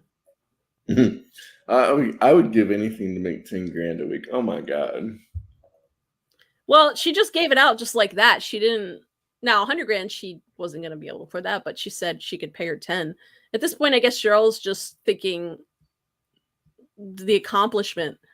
She didn't really care about money about this. I don't know. Or maybe she's using company money. Who knows? I I I just was don't like the curious. I was fact curious where she got 10 grand from. Yeah, I don't like the fact that Cheryl's working with Leland. Like she was supposed to get away from him after they broke up. Well, they have like a little pact. They have an understanding now. That's what I think. Well, somebody needs to kill Leland before the end of the season because at a No, certain no. at No, a absolutely. I cer- no, I no. Andy, okay, but not Leland. No, he is part of the show. We can't have that. No, he's too good of a character. I absolutely 100% object to that. Nope. Okay, all right. We won't kill Leland then. No, he just needs a smackdown every now and then, you know? I like to see. He's one of those characters you love to hate. So it's fun to see him get like a smackdown. I'm cool with that. But no, I don't want him dead because that means he's not coming back and he's part of what makes the show great. He does make the show great, doesn't he? He does. He's part of it. I mean, they're all phenomenal, but I wonder, she really doesn't like Taylor, but this other guy, Bobby, also, I mean, he had to go too in my mind, but I guess she just wanted to show Bobby her what she was capable of. She did exactly Look, what the girls had listed. Be mhm. scary. And if you can't be scary, be mysterious. Well, she was scary. Murderous. Well, I think that Ah! and I can't look at that face. Woo. The face is so funny. She's like, um, she's like, I like, love bye, Cheryl. I think Taylor. Cheryl and Leland are my favorite characters. If you want the EpiPen, you have to resign. Otherwise, what? Go on. What? Sorry, what were you saying? Here, I I'll was pull it saying, out. I So think, oh yeah, it's okay. I think Cheryl and Leland are my favorite characters. really? Yes. Okay. Because they're evil and in a show called Evil, I think that having a prevalent evil presence is important. They're fun. Um, yes. They're definitely very And entertaining to watch. they need and whatever happens to Andy this season, I really hope they show his death. Like I want it to be a death that I can laugh at and it can also be painful as well. I have a feeling it's going to happen off screen, but you might. No. I have a feeling it's going to happen off screen. Well, either way, Cheryl tells Bobby that everyone has their weaknesses. And, well, we learned Taylor's was nuts. And to get back to work, you millennial. And she called him like. Didn't she call him a millennial MFer? Did she say? I thought she was an effing millennial. She Oh, said okay. millennial. I thought she used the MF. I don't, since we don't have the video, we can't tell, but I thought it said effing, well, something to that degree. And then it cuts to the couple and they're trying to get intimate. The bride says, I desire you. And she starts slapping him. He says, huh? And she demands that he say, I want you. And then Which I didn't really her. understand. But hold on just a second, Larice. I want your opinion on this. I didn't understand this transition here where she just all of a sudden got violent. I think it turns her on. Okay, but try other ways first. Like They were. The other ways weren't working. Okay, well, so we're saying This is her kink. This is her kink. Oh, Jesus Christ. That scared me. I thought she was gonna kill him. I thought so too. She went to go get a knife. I didn't know if he bit her. What was going on? Or did she do that? It didn't look like he bit her. I don't think he did. Well, it did zoom in on their mouths. Yeah, but it didn't look like. I thought she was going to kill him too. I really was ready And for like a whole stabbing scene. At this point, she said, F me or I'll kill you. And yeah. I'm like, you don't have to put a knife to his throat to get him to F you. I mean, come on. I know, but this is what turns her on. That's the whole point. And it's probably a little bit of an influence from the demon too, because the demon's there. And then next thing you know, it's like a demon threesome. It's really weird and creepy. I was like, ew. You see the demon like around them. So creepy. But here's my thing though. Here's my thing, and this is the thing that confuses me the most. Sorry. Is that shouldn't you be, it's okay, but shouldn't you be mindful? I mean, I get that this is their first time and whatever, but shouldn't you already be aware by this age about what stuff that you like and stuff that makes you feel good before now? No, because they're virgins, so no, and they're very, very strict Catholic. They're probably a bit. They're both probably a bit prude. So they've never seen porn, I'm guessing. I have no idea, but no, doesn't look like it. I don't know. because It I doesn't have a sound like feeling it. that if they had, they would have had some inclination of things they like or would like to try, you know? She probably did, but she was repressing it for whatever reason. Oh, hi Vera. Morris says good episode. I agree. It was a good episode, except for this part is very icky to me with this Well, demon in there. Vera, I have a theory that I don't know if any of the people in the audience will agree with me, You but sorry. Go ahead. hold on, pause it right there, Louise. Leave it right No, I don't there. want to leave it in there too. We're gonna do feed because I don't Leave want to get it. in trouble. I don't want to get in trouble with YouTube again with something that makes them mad. Go on. Okay, but that's actually a perfect shot right there. But Yeah, it's cool. I think that the demon is what do they call it? A representation of the couple's sexual frustration. Like a manifestation. Yes, yes, yes, yes. That's why So the they created a demon. sex tulpa. Exactly. That's why. And what got me thinking about that was when they started, going at it, and she put a knife to his throat and everything. And then we heard the demon making noises, and the demon was rolling the sheets with them. Yeah. That's when it hit me. It's a sex demon because they have sexual frustration. I wasn't expecting the demon to enjoy a surprise. Oh yeah, the demon was happy about that, which confuses me because did they accomplished what they wanted to do in achieving intimacy.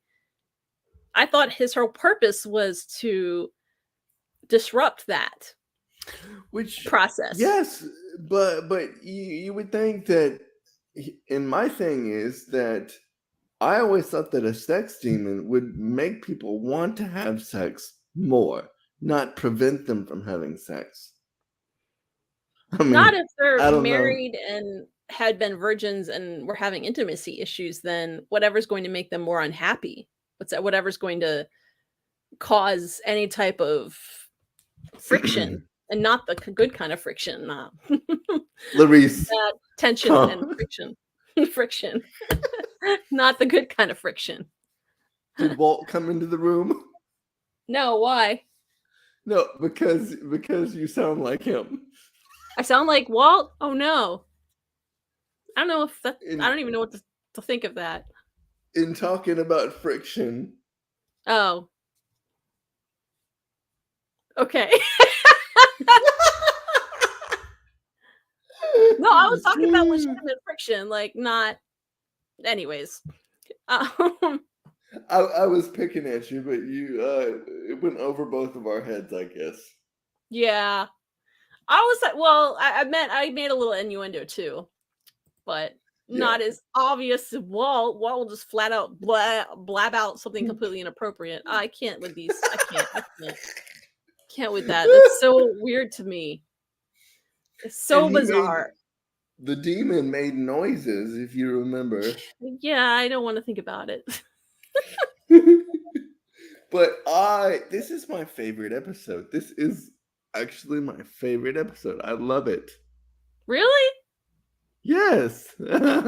I think because of that scene, it maybe that's what it was. Remember how I said in the beginning of our stream there was something about it? I think that's what it was. It's like the demon, the threesome with the demon that made me go, ooh. I was like, but that's weird.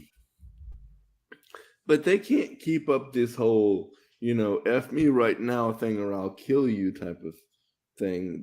During the whole 30 years down the road, they can't be doing that. Like, come Well, on. You got to come up with something else.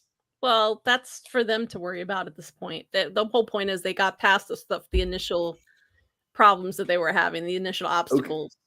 Yeah. Yeah, but I would be like, honey, I love you and everything, and I'm happy that we're doing this, but you have to get the knife away from my throat, please. He might like it. He seems to be fine with it. So if that's what they like, man, and honestly, whatever they do behind closed doors, that's their business at this point. Before they were having some intimacy problems. Now we don't have the intimacy problems. All right, well, it's fixed. Well, I wouldn't consider this fixed because they still are haunted by a demon. And it was the demon that was preventing them from losing their virginity in the first place. Well, So, maybe they made peace with him now, so he's happy and he's not. I don't know. so I he's just gonna, so he's He's just like a gonna hang tulpa. around. Yeah. Well, he seems later on he's like lying down on the ground, but he's also once again, he's being extremely annoying to Sister Andrea and telling her he was there. The whole thing is awkward, and once again, I've probably used this word too much, but bizarre. It's so bizarre. Yes, it Where was are you gonna bizarre. see that on But TV? Well, almost, we get to the next scene. Cheryl's assistant should have done her research on Cheryl. She messed with the wrong boomer. I agree. I agree with mhm. that. Louise, This stop showing the scene. sorry. Sorry. No, one other thing I have heard that could be a thing about you can manifest like weird entities by having weird energies. I have heard that's like a something that can happen. So that's actually an interesting theory. Well, another thing that doesn't make much sense to me about this whole scene right here is that I assume they were dating for quite a long time before they got married. Okay, and they saved themselves for marriage. That's fine. And I take no issue with that. Some people decide to do that. That's their choice. But what I didn't understand was that you and your girlfriend at the time, or you and your fiance, didn't talk about the act of intercourse at all. Are you kidding me? So you had to know that she had kinky thoughts at some point, I would think. I mean, am I the only one No, who thinks this? no, no, because they were abstaining, so they probably didn't even want to get into it because otherwise then they'd end up not abstaining. See, I would have said give into it. I would have been the demon. Well, it's weird that like you said, it's weird that he showed up to actually stop it instead of encourage it. But now that they're married, it Exactly. makes sense. Well, then we can move on to the next scene because I don't think you want to see the demon sex. I almost said demon semen. The demon sex scene. Well, technically the demon did just give us semen, so Yeah. I can't believe that. I can't believe that. I can't believe that this freaking show. Well, it goes. The next scene is Ben back. Well, now it's moving. Why these stupid slideshow? Go back now. No more demon. Ah, I'd love to have an episode. John, hi John, John W. I'd love to have an episode where they explore the missing 411 type case. the what? A missing 411 type case. What is 411? 411 is information here. Missing Mm, information. yes, but what does that mean? Like It's a I missing don't information understand. case. Like a more like a true crime type thing? I'm not quite sure either. Oh, okay. Okay, but I'm yeah, not quite sure I what don't know. missing 411 is in reference to. I mean, I know it's like missing information. It's 411 is information I mean, specifically. we might have an international viewer asking that question, so it could mean something different. Well, yeah, that's true, but here that's a pretty American thing because they have different codes in Europe for stuff. Um, at least on the phone. Ben is right. Too many unsolved cases that they never. I mean, yes, I agree.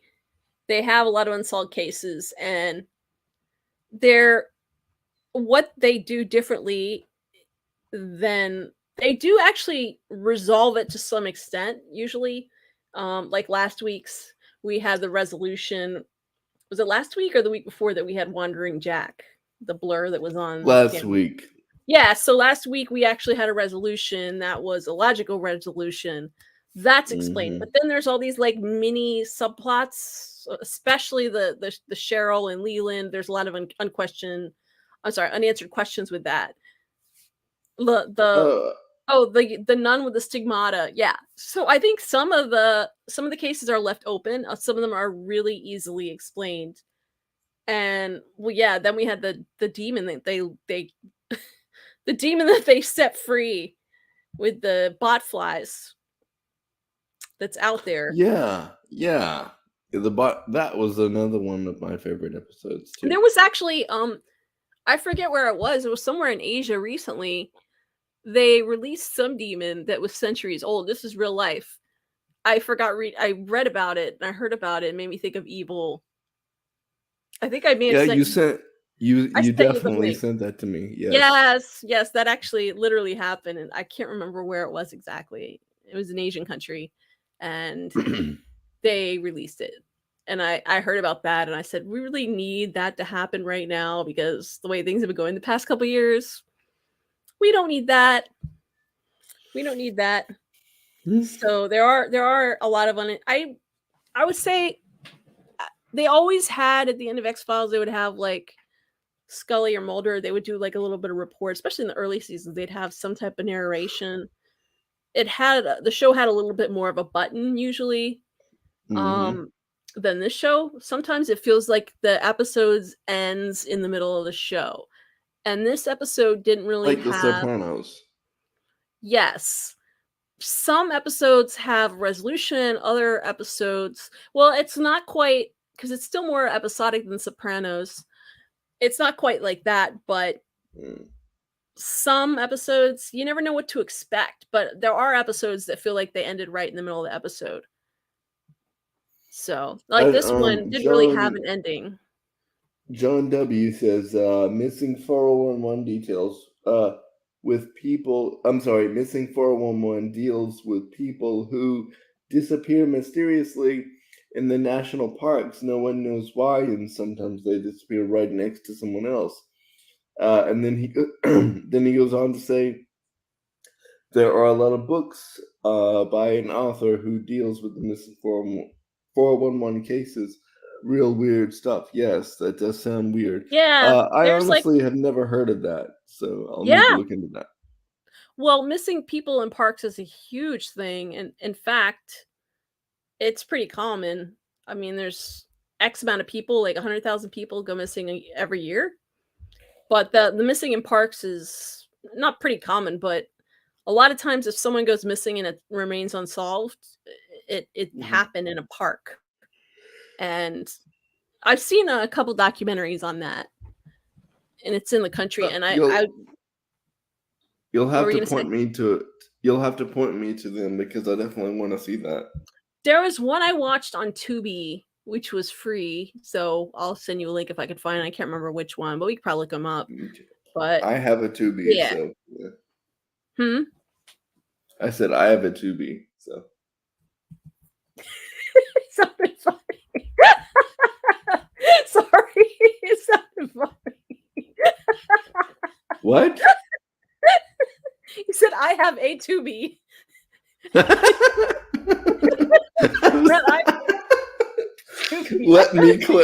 Let me clarify. I have a Tubi. Okay. All right, Let sorry. me clarify. I had to pick this. I had to pull up the statistics on that. So, what is this crazy? Why are there so many missing people? There were like in 2021. What? Well, there were cases decreased last year, obviously, because everyone was locked in their homes and couldn't go out and go missing. And well, I guess that was the year before last year, but like the year before 2020 into 2021, because people were still semi locked down in some places.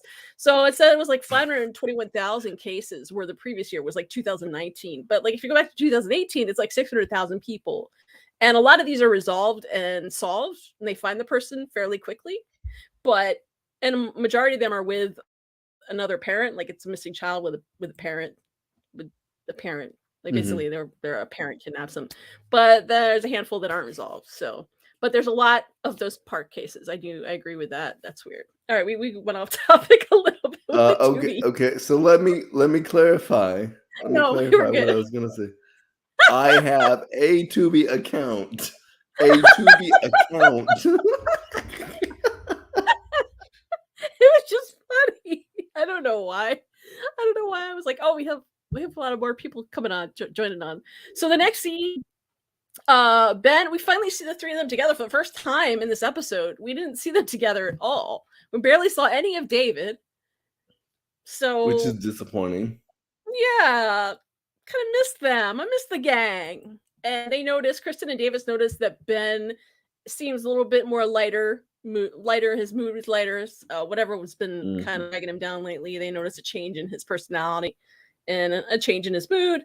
They asked him what happened, and says he's meeting new people, making certain connections, Um, whatever that means. Not connections, but connecting with different people. yes. And I think that their connection with Ben is almost, I'm gonna say, um shrinking, I guess. I Well, mean, I don't know there's a if you weird agree with dynamic me. in the current trio because everything's complicated now. And I think Ben might be a little bit distant for his own, it doesn't really have anything to do with them necessarily, but his own issues, obviously, which they addressed in this episode. But additionally, like Kristen and David have a whole lot of weird unresolved stuff between them now because Yeah, they did kiss, but then they didn't go any further. And David thought they did, and he has this other thing that he thought was Kristen, demon Kristen, whatever you want to call her. So there's a whole weird dynamic between between the three of them that isn't quite as wholesome as before. And of course, I Ben agree. also had picked up on some of it. He picked up that there was some weird tension between Kristen and David because, and he even made a mention of it. And in the last episode, they both, Kristen and David, said, I know it was Kristen and Ben said that David was acting bizarre because David has his own thing also with the entity slash the Friends of the Vatican. Yeah, So I don't think their little band of brothers or their Three Stooge thing that's going on can survive as long as they're keeping as many secrets as they're currently keeping. I don't know what you think about that, but I'm curious to know your yes, opinion. this is Vera said they're all carrying a lot of secrets. I agree. I Mhm. agree. And Yes, David is in yes. on the secret that Kristen murdered LaRue, but Now, if only Kristen would kill Andy, I'd be happy. oh my god. That's all you want at this point. I will not be happy until Andy is gone. Not okay. Well, hopefully, if they're gonna do that, like let's get it over with because you're gonna complain about it in every episode until it happens, and it probably won't happen until the last episode. Let's be real, if it happens at all. Yes. Um, but I really do think that Ben and Kristen and David need to improve their relationship and stop the secrets. Yeah, I think this is very intentional. So I think they purposely put that in there to cause a little bit of tension in their whole dynamic, their whole relationship, their flow, whatever you want to call it, whatever word you want to call it. I have a cat that's really wants attention. He was meowing and now he's running all over the room, but I'm going to ignore him. He was the one howling when the car alarms went off. So the next scene, they go inside with the couple. The couple seems happy. And then Sister Andrea is sitting off to the sides and she sees the demon. He's like on the ground and everyone seems happy at this point, but like you said, it's a little bit unclear as to whether or not this was the solution because now there's a demon that's in their whole intimacy life.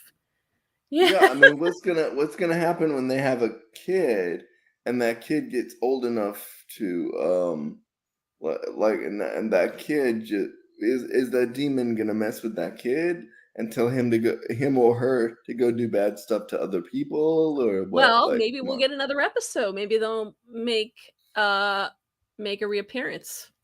This cannot be like the episode with the pillar of salt wife. Oh yeah, that's still unresolved. Oh my god, they're not gonna go back to it, and they better not leave us hanging with this crap. Well, I'm okay with this because it seems somewhat resolved. Yeah, he's still there. This guy's just part of them now. But what I'm saying though is, what if their sexual desires get more violent because of this demon, and they end up killing each other? Well, I'm sure we'll hear about it Okay, all right. because they did leave it somewhat unclear as to whether it was necessarily resolved. Because I remember she asked him, she said, "Are you sure?" Because the couple is pretty confident that they've achieved what they wanted to achieve. And she asked, "Are you sure?" She actually said it to the demon, but they thought that she was talking to them. And they answered her, but they all kind of maybe they knew. I don't know. It's a little bit it gets a little strange at that point. And I also the mean, Monsignor calls her in because of Leland's tattling on her. hmm and I love how Kristen stands up for it and says, "No, she's perfectly fine." Yeah, well, the Monsignor handles this very poorly because first he calls her in the office, and Leland is in there, and it's I thought it was just very poorly handled because he asks if she's okay, and at this point Leland is still in there, and I hmm don't think he should have had Leland in there when he confronted her or he was asking her because it makes I mean, I guess Leland is more important than her because maybe the nuns aren't important at all. I don't know. But it I gives the mean, yeah, impression that Leland is like above her. oh yeah, But he's not even yeah. he's a volunteer. He doesn't even he's not even he's nothing. He's just someone that comes in and is annoying. He's just like what does he do other than come in and be annoying? Is he working? No, he just comes in is just there. Just He dead was like, weight. what is it now, Leland? Seriously, it's just dead weight. He paid money to the church to be there. He bought his way there. And hmm like this is a nun that's dedicated her whole life to the church. And you're gonna believe this little twit over her. So I thought I, that was I pretty I poor. would I would describe him with another word that I can't really say on Yeah, that's why I said twit and I didn't use the A. Um here. so Vera said, wonder if Ben gene manipulation work is gonna come up. Yeah, we talked about that earlier. The what was it called? What was the name of that Cast company? 3. Has three, yeah. And you're sure, yeah, That pretty was sure the Ben, experiment. yeah, so pretty sure Ben figured out the LaRue thing. Yeah. I maybe. He's suspicious. I don't know if he's 100% figured out, but he's suspicious. There's also an element here of misogyny in the church. Oh yeah, yeah. It's pretty obvious. But I think that Sister Andrea handles it better than I would have. Um, definitely. But I think she lets the Monsignor push her around too easily. Yeah, because when David comes in, he makes her leave. And then eventually, because he wants to talk to David about her, and then eventually he also makes Leland leave. And then he makes Leland leave. He sends David out of the room. So it's just him and Kristen eventually. He sends them all out. And I don't know. I just don't like the whole thing. The way he's handled is it was just poorly What managed. the way I would have done, I would have handled it. I would never work for the Catholic Church ever. But but I would have handled it differently. I would have not had Leland in the room, and I would have called Sister Andrea in, and I would have asked her, "Are you okay?" And when she said, "Yeah, why?" I would Yeah, have I said, agree. "Well, we've," and then I would have said, "We've had reports that you might be a little sick, um, and we just want to make sure that you're doing okay. Um, and she'd be like, "Yeah, I'm doing fine. Who are the reports from? Leland." And then she goes out and slaps Leland in the face and then walks away in the cool way she does. I think Leland's overdue for a SmackDown, so we'll Oh yeah, see. We'll see. We'll see when and where that happens. But that he needs to I be beaten agree. in the face with a shoe again. He does. Or more, maybe something more sticky or something a little more messy than a shoe. I don't know. Maybe a pie. Love to see him get hit with a pie. And a humble something with pie, a something with a blunt a poop uh pie, force. Oh yes, humble something. pie. So then, the Monsignor asked Kristen, like you said, she's actually defended Sister Andrea. He asks Kristen if there's been anything off, and she says absolutely not. She's been helpful. She's been fine, and I thought that was great. Um, and I think that if Kristen had mentioned that she was, talking to this demon or whatever, then I have a feeling that Sister Andrea's career would have been over at that point. I don't know if her entire career would have been over, but she might be demoted down to something even lesser. I don't know. She already seems like she's mopping the floors, so she obviously doesn't have that I much of an mean, important job. But what is there less than a nun though? Like I honestly don't know. I don't know what nuns do when they retire, but might force her into retirement. I mean, are they gonna pay her a pension if she does? I think so. Well, she's not going anywhere anytime soon, and I know that for certain because she was just confirmed as a series regular moving forward into the future. Yeah. Also, and then Kristen, uh, the the Monsignor seems pretty content with what Kristen told him about her. I He I seems to I take her honestly word for her. Take her word for it. I I don't know if you agree with me on this, but I want your take on it as always. But I think that he trusts Kristen's opinion more than he does David or Ben. Maybe that's definitely a possibility. Um, or at least in this situation, he definitely respects Uh, her. Yeah, and you know how he does look down upon women a lot. The Yeah, Monsignor does. So to have her in the room alone with him, I thought that was a surprising development. yeah.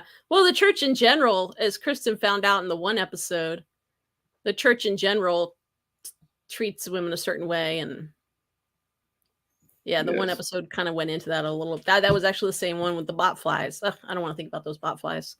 You So, mean how they rose up out of the wound and flew everywhere?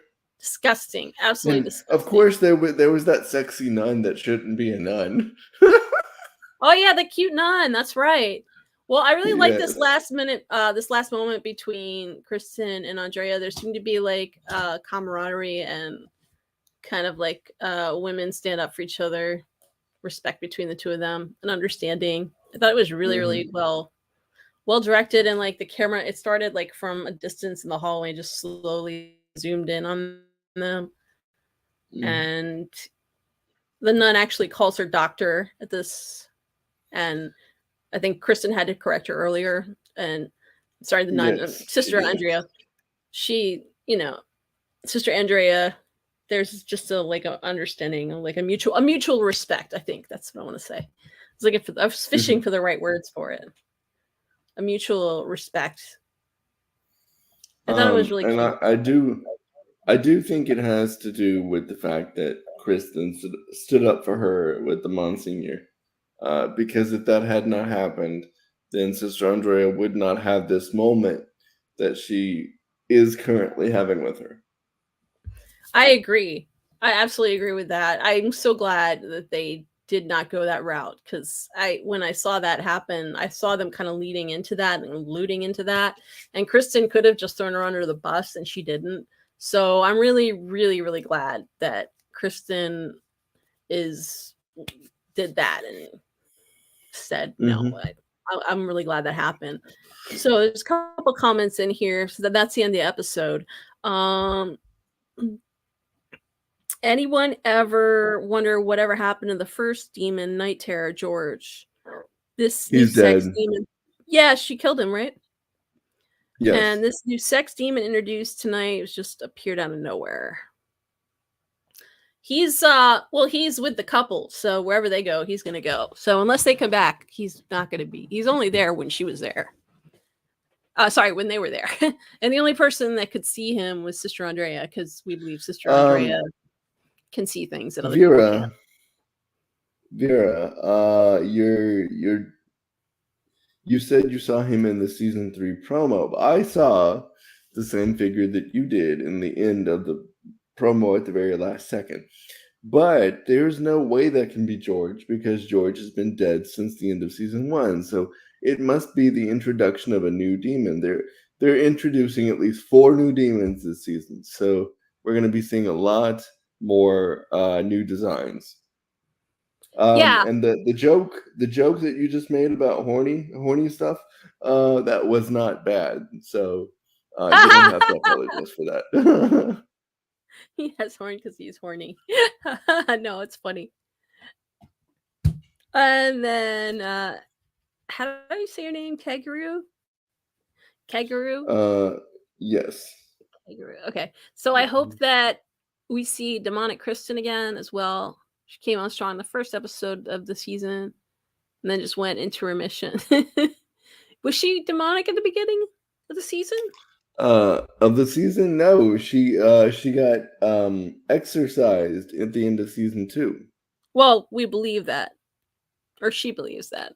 It's still unclear if I she's mean, 100. to be honest, she's not out there screwing satanics anymore. So Yes. She's definitely a lot more herself than she oh was. yes. That I actually saw a lot of harsh criticism in other evil parts of the internet for the evil fandom that people stopped watching because they didn't like evil Kristen in season 2, and I'm like, the show is literally called Evil. I mean, what do you want? What do you want? She was a lot of people didn't like that she cheated on Andy and Oh, I that loved it. I thought you didn't like it. I thought you were mad. Oh, I was mad at the way she did it. Yeah. Because I was like, well, Andy didn't deserve that, but at the same time, she's not the type of woman to just like do it in the car. Well, that's why I think that was the whole point, is that it was out of character. So she was either possessed or under the impression that she was possessed, like influenced somehow. Like she kept vomiting all over the floor in the middle Yeah. of Leland's exorcism. Yeah, so She still has the crosses, the marks, the scars from the crosses that she was burning herself with. So, because I we saw actually that. kind of hope. Let's see, the Oh, the forked forked tongue. tongue. Oh, Yes, you mean the demon? Oh, that one. You mean the other Kristen, the not one that's a demon? Okay, I yes, thought you meant the. I thought you were talking about the no, real Kristen. the no, not the demon in demon, not not the demon Kristen. I mean, not. Hold on, let me get my thoughts together. I'm kind of weird right now. Demon or I was demon? Demon. I was referring to the succubus Kristen, not the satanic Okay. guy screwer in the parking lot Kristen. Okay. I don't know why I'm laughing. This episode, everything, you know what it is, because this show is always just, you never know what's gonna happen, and you're like, everything's normal, and then all of a sudden there's a guy like that Jin just showing up doing, a lot of these demons are crude. Yeah. Like ridiculously crude, because that was also that Jin was, and then I think Leland ended up with that the Jin. Because remember at the end of last season, he left Kristen, and well, we think he left Kristen, and then he appeared in Leland's house. So Leland has the, I don't know, he has that Jin Which now. Whatever, we don't even know what that Jin was up to. They haven't really addressed that yet. Yeah, all these demons though, they're sexually charged. Almost all of them have been. At least the ones for the main characters, yeah. And I Abby. can't say that I can't say that I have a problem with that though. I really don't. Well, if you think about, because Abby and then Kristen had her guy. Like I said, she had the Jin that you didn't like so much, but he was there. And then we have George. Also, oh, this is the second one for Kristen. So she's had two now because she had George, and then last season she had the Jin. Did she get a new one this season? Maybe it's just the toilet. Maybe it's the toilet this season for her. I think that the toilet this season is only going to be part of the storyline for the Bouchard household. I think that the girls are going to experience some kind of trauma this season. Well, if they kill Andy off, they're going to be upset. Well, I won't.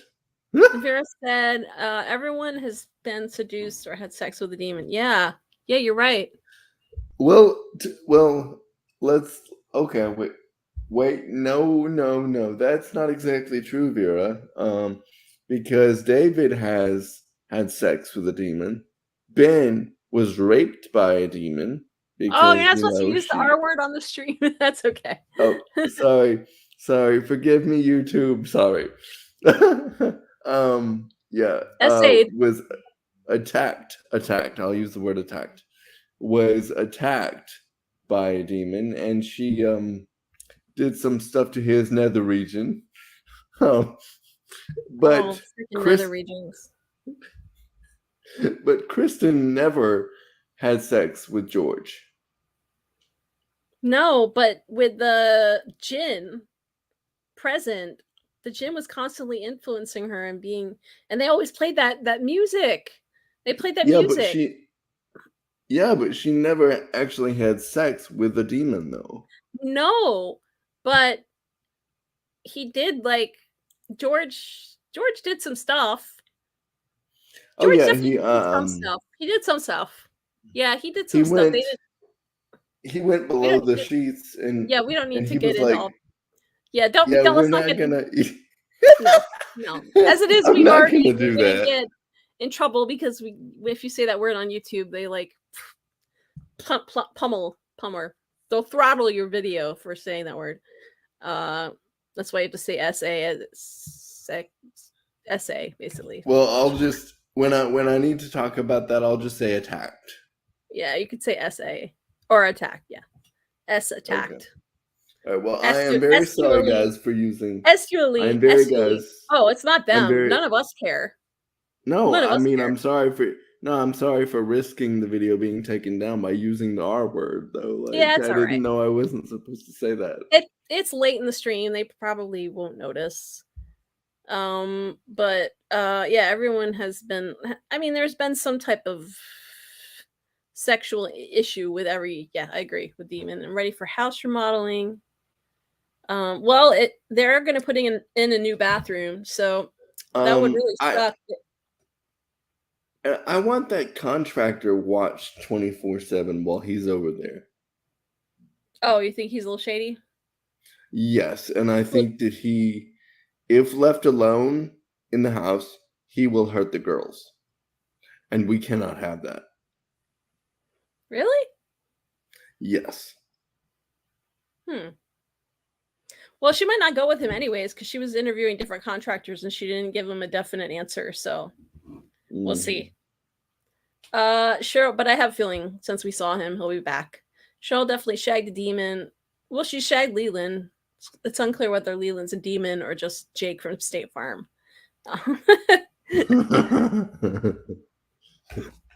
Yeah, a Leland plant.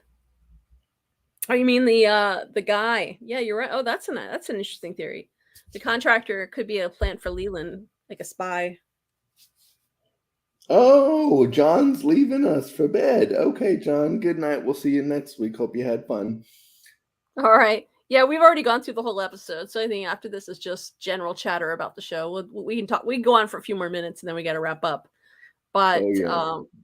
but if you guys have any other theories you want to chat about, just post them down in the chat. We can talk about them, and then How we'll. many We've been going people do for we 2 have hours. live with us right now? It says we have 9. Oh wow. Hi, 9 people.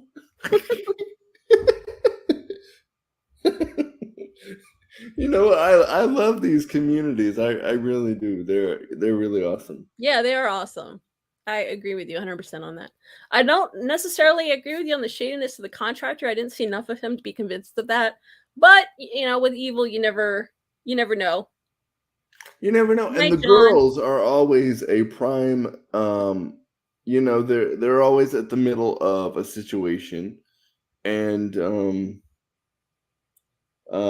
they're yeah, come back anytime, Mr. I can't see his name. I don't know his name. Beckham? Yes, Mr. Beckham. Sorry, I can't read your name on the screen. But the girls are always at the epicenter of some sort of crisis. So it's believable to think that they would be in some sort of danger this season. They're teenage girls, so everything is a crisis at this point. Well, teenagers, not just girls, boys too. So everything's being amplified. I don't want to get into my teenagers. No, I don't want to get on mine either. I don't blame them. But overall, this was one of your. I liked the episode. I just didn't like that threesome with the demon. That was weird to me. That I whole was scene. hollering. I just it's just weird and creepy, and yeah, it's just icky. Get the demon out of that demon, get out of their sex life. You don't need that thing. But I really think that if they don't get that demon exorcised, they're going to end up killing each other because they're just going to go, you know, more aggressively each time. Well, they could change And it up like what Kristen and Andy did. They could put on masks, or they could like start tying each other up and doing all kinds of other role playing, doctor, ambulance, EMT. You know, I'm just I'm improvising this, but there's a different if role playing is their thing, then let them do that. You know, whatever their kink is. I mean, that, you know, role playing is fine, but don't put a knife to my throat. I mean, I love you, and I want, you know, I mean, like, don't put a knife to He my liked it throat. If you're though. my, He liked but it though. So but I wouldn't like that. yeah, but that's not that you're not them. He liked it. So whatever. Hey, dude, whatever gets them over that, that's like The weird. But dry spell. not weird, but that's their thing. No, it wasn't even dry spell because they never instigate nothing. They never established a relationship. But either way, I didn't like that part of it. It's like yuck, yuck, yuck. I didn't. The only thing I didn't like is at the end when they were like finishing up. This whole episode is just weird. But when they were, Weird is yeah, good. the demon was making noises, and I was like, why I did didn't they like do that. that? No, they were I trying to mean, make it up. They wanted us all to go have ew. have her make noises or something, or have them both make noises. Keguru says, okay, we have a theory that we may hear that married couple again. That's what we were talking about earlier. They're going to suffer a fatality from roleplay. Yeah, that's what Justin was saying. That's what he thinks. She's gonna end up accidentally slicing his throat during sex. There are worse ways to go out. I'm sure he's thinking that. I mean, at least, yeah. Vera said weird is good. Basic Instinct, Sharon Stone style. It's Basic Instinct. Well, no, Basic Instinct. Well, I agree with you there, but Basic Instinct was done with an ice pick. So she like stabbed him to death with the with the ice pick. Well, yeah, because she's gonna get bored with the knife, I think. Maybe she'll move to a sword and then an ice pick. Well, no, maybe the ice pick first. Well, no, because the knives are bigger than the ice pick. I don't know. She might move to a serrated blade and accidentally like chop something important that she needs for reproduction off. That would suck. That's definitely a fast way to end your that's well, you cannot. The good thing about that is you don't have to really worry about your intimacy problems anymore. And then the bad thing is now you don't have any intimacy. Yeah, but he would also bleed to death though. So Yeah, that's true. Well, I'm okay with not seeing them anymore because I don't want to see that demon again. I'm kind of over him. I actually like the actress playing the wife though. She was good. I like them both. Yeah, I liked her. I thought they both were good. It was well acted. Do I have a vivid imagination? Yes, I do. Thank you very much for noticing. And I'm trying to think if there's anything else about this show, this particular episode that went on pretty much all of it. As far as I'm concerned, it was one of those where I said some of them are wrapped up and have a button. There was a little button in the end because it resolved. There was some tension in the relationship between Sister Andrea and Kristen, and that they came to an understanding together. So there was a resolution with that, and then there was a resolution with Ben. So we did have that. We still don't know exactly what happened with the head in the toilet. So that's unresolved. And we don't know what's going to happen with this couple because it was unclear whether this was a good thing or bad thing. I have a theory for our 9 people watching and for any other viewers half that is comes left. along. Come on. We got to the end. We already finished the episode. Oh, but I have a theory that the flushed head down the toilet will turn into a demonic infestation of the home, and they will be trapped inside their own house. I could understand the demonic infestation of the home. I think that's already happening. Clearly, something is happening because that toilet is not behaving the way a toilet should behave. There is some type of infestation. I'm not quite sure how it's going to escalate, but it's possible. I have a toilet in my bathroom just like every home does, honestly. I really hope you do. It'd be a weird bathroom if you didn't have a toilet. And my toilet roars at me when I use it, but only when I flush. Yeah, the thing goes off randomly. And then remember, it had all that blood come out. It was nasty. Which is weird because the Kristen and Ben didn't see the blood. No, nobody saw that. That was only for Laura to see. So that's because the entity's messing with Laura, I think. It's messing with all of them. Maybe that's why they were being a little bit more agitated with each other this episode. Maybe it's starting to affect them. Oh, and by the way, in what universe is it okay to make fun of these girls for any of their qualities at all? Like, get off them. Like, come on. Enough with the whole bothering them for talking over each other. I saw some crap on the online the other day on a forum that I was on looking for information on evil to post in the group. And it was some crap about their weight. I'm like, really? leave them alone. Yeah, like people are being so mean. Oh, that's completely inappropriate.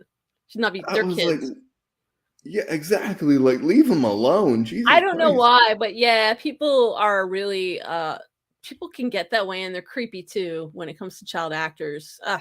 The poor I don't know. It's a rough situation sometimes because a lot of the bigger stars, like I remember the Stranger Things. The kids are older now, but when they were younger, yeah, A lot of that happened, Mhm. especially Yeah.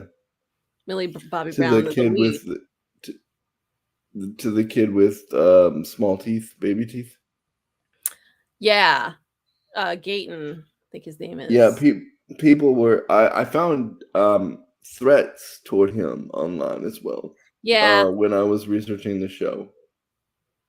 yeah. There's a lot of inappropriateness when we're talking about little kids. I just try to. I Yes, try to. People are cruel in general. They're cruel and they're extremely harsh. So I hate yes, they that. I were really hate it, especially they on were girls. More girls than boys. More, I think. You're Young exactly girls. right, Larice. And they were talking about Lila. Yes, yes. You're absolutely right. Yeah. Um, they were body shaming, and unfortunately, that happens a lot. Yeah, Okay. yeah. You're right. Vera. They addressed the body image issue. Were any of them paying attention? No. People are just creepy. I just think it's I think, people yeah, being yeah. creeps.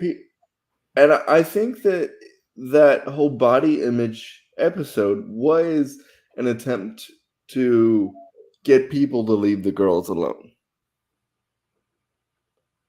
Yeah, the whole thing with Lexi growing a tail, that was pretty brilliant, I thought. But Hmm. kid actors in general, especially women, they come under some really unnecessary scrutiny, I'd say, Hmm.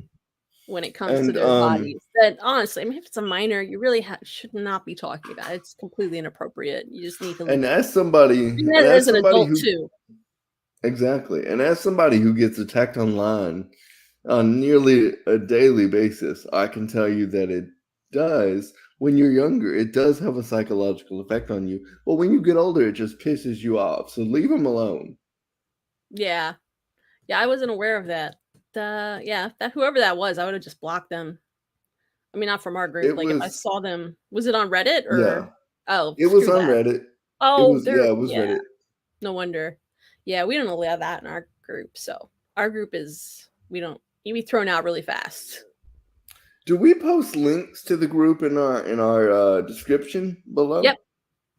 Okay, good. You need to Yeah, if you guys come haven't, join us there. yeah, if you guys aren't in our group Facebook group is a lot more chill than it's not rude. You say it's not rude. We kick We out try to keep it real tame. we we kick out the twits, or we try to kind of moderate a little bit. Justin and I are two people responsible for moderating to a certain extent. There's a whole team of Yes, us. and we do come across evil people every now and again. Yeah, I'm not sure what the deal was last week when you posted a link explaining that our stream got taken down and the guy said get a life.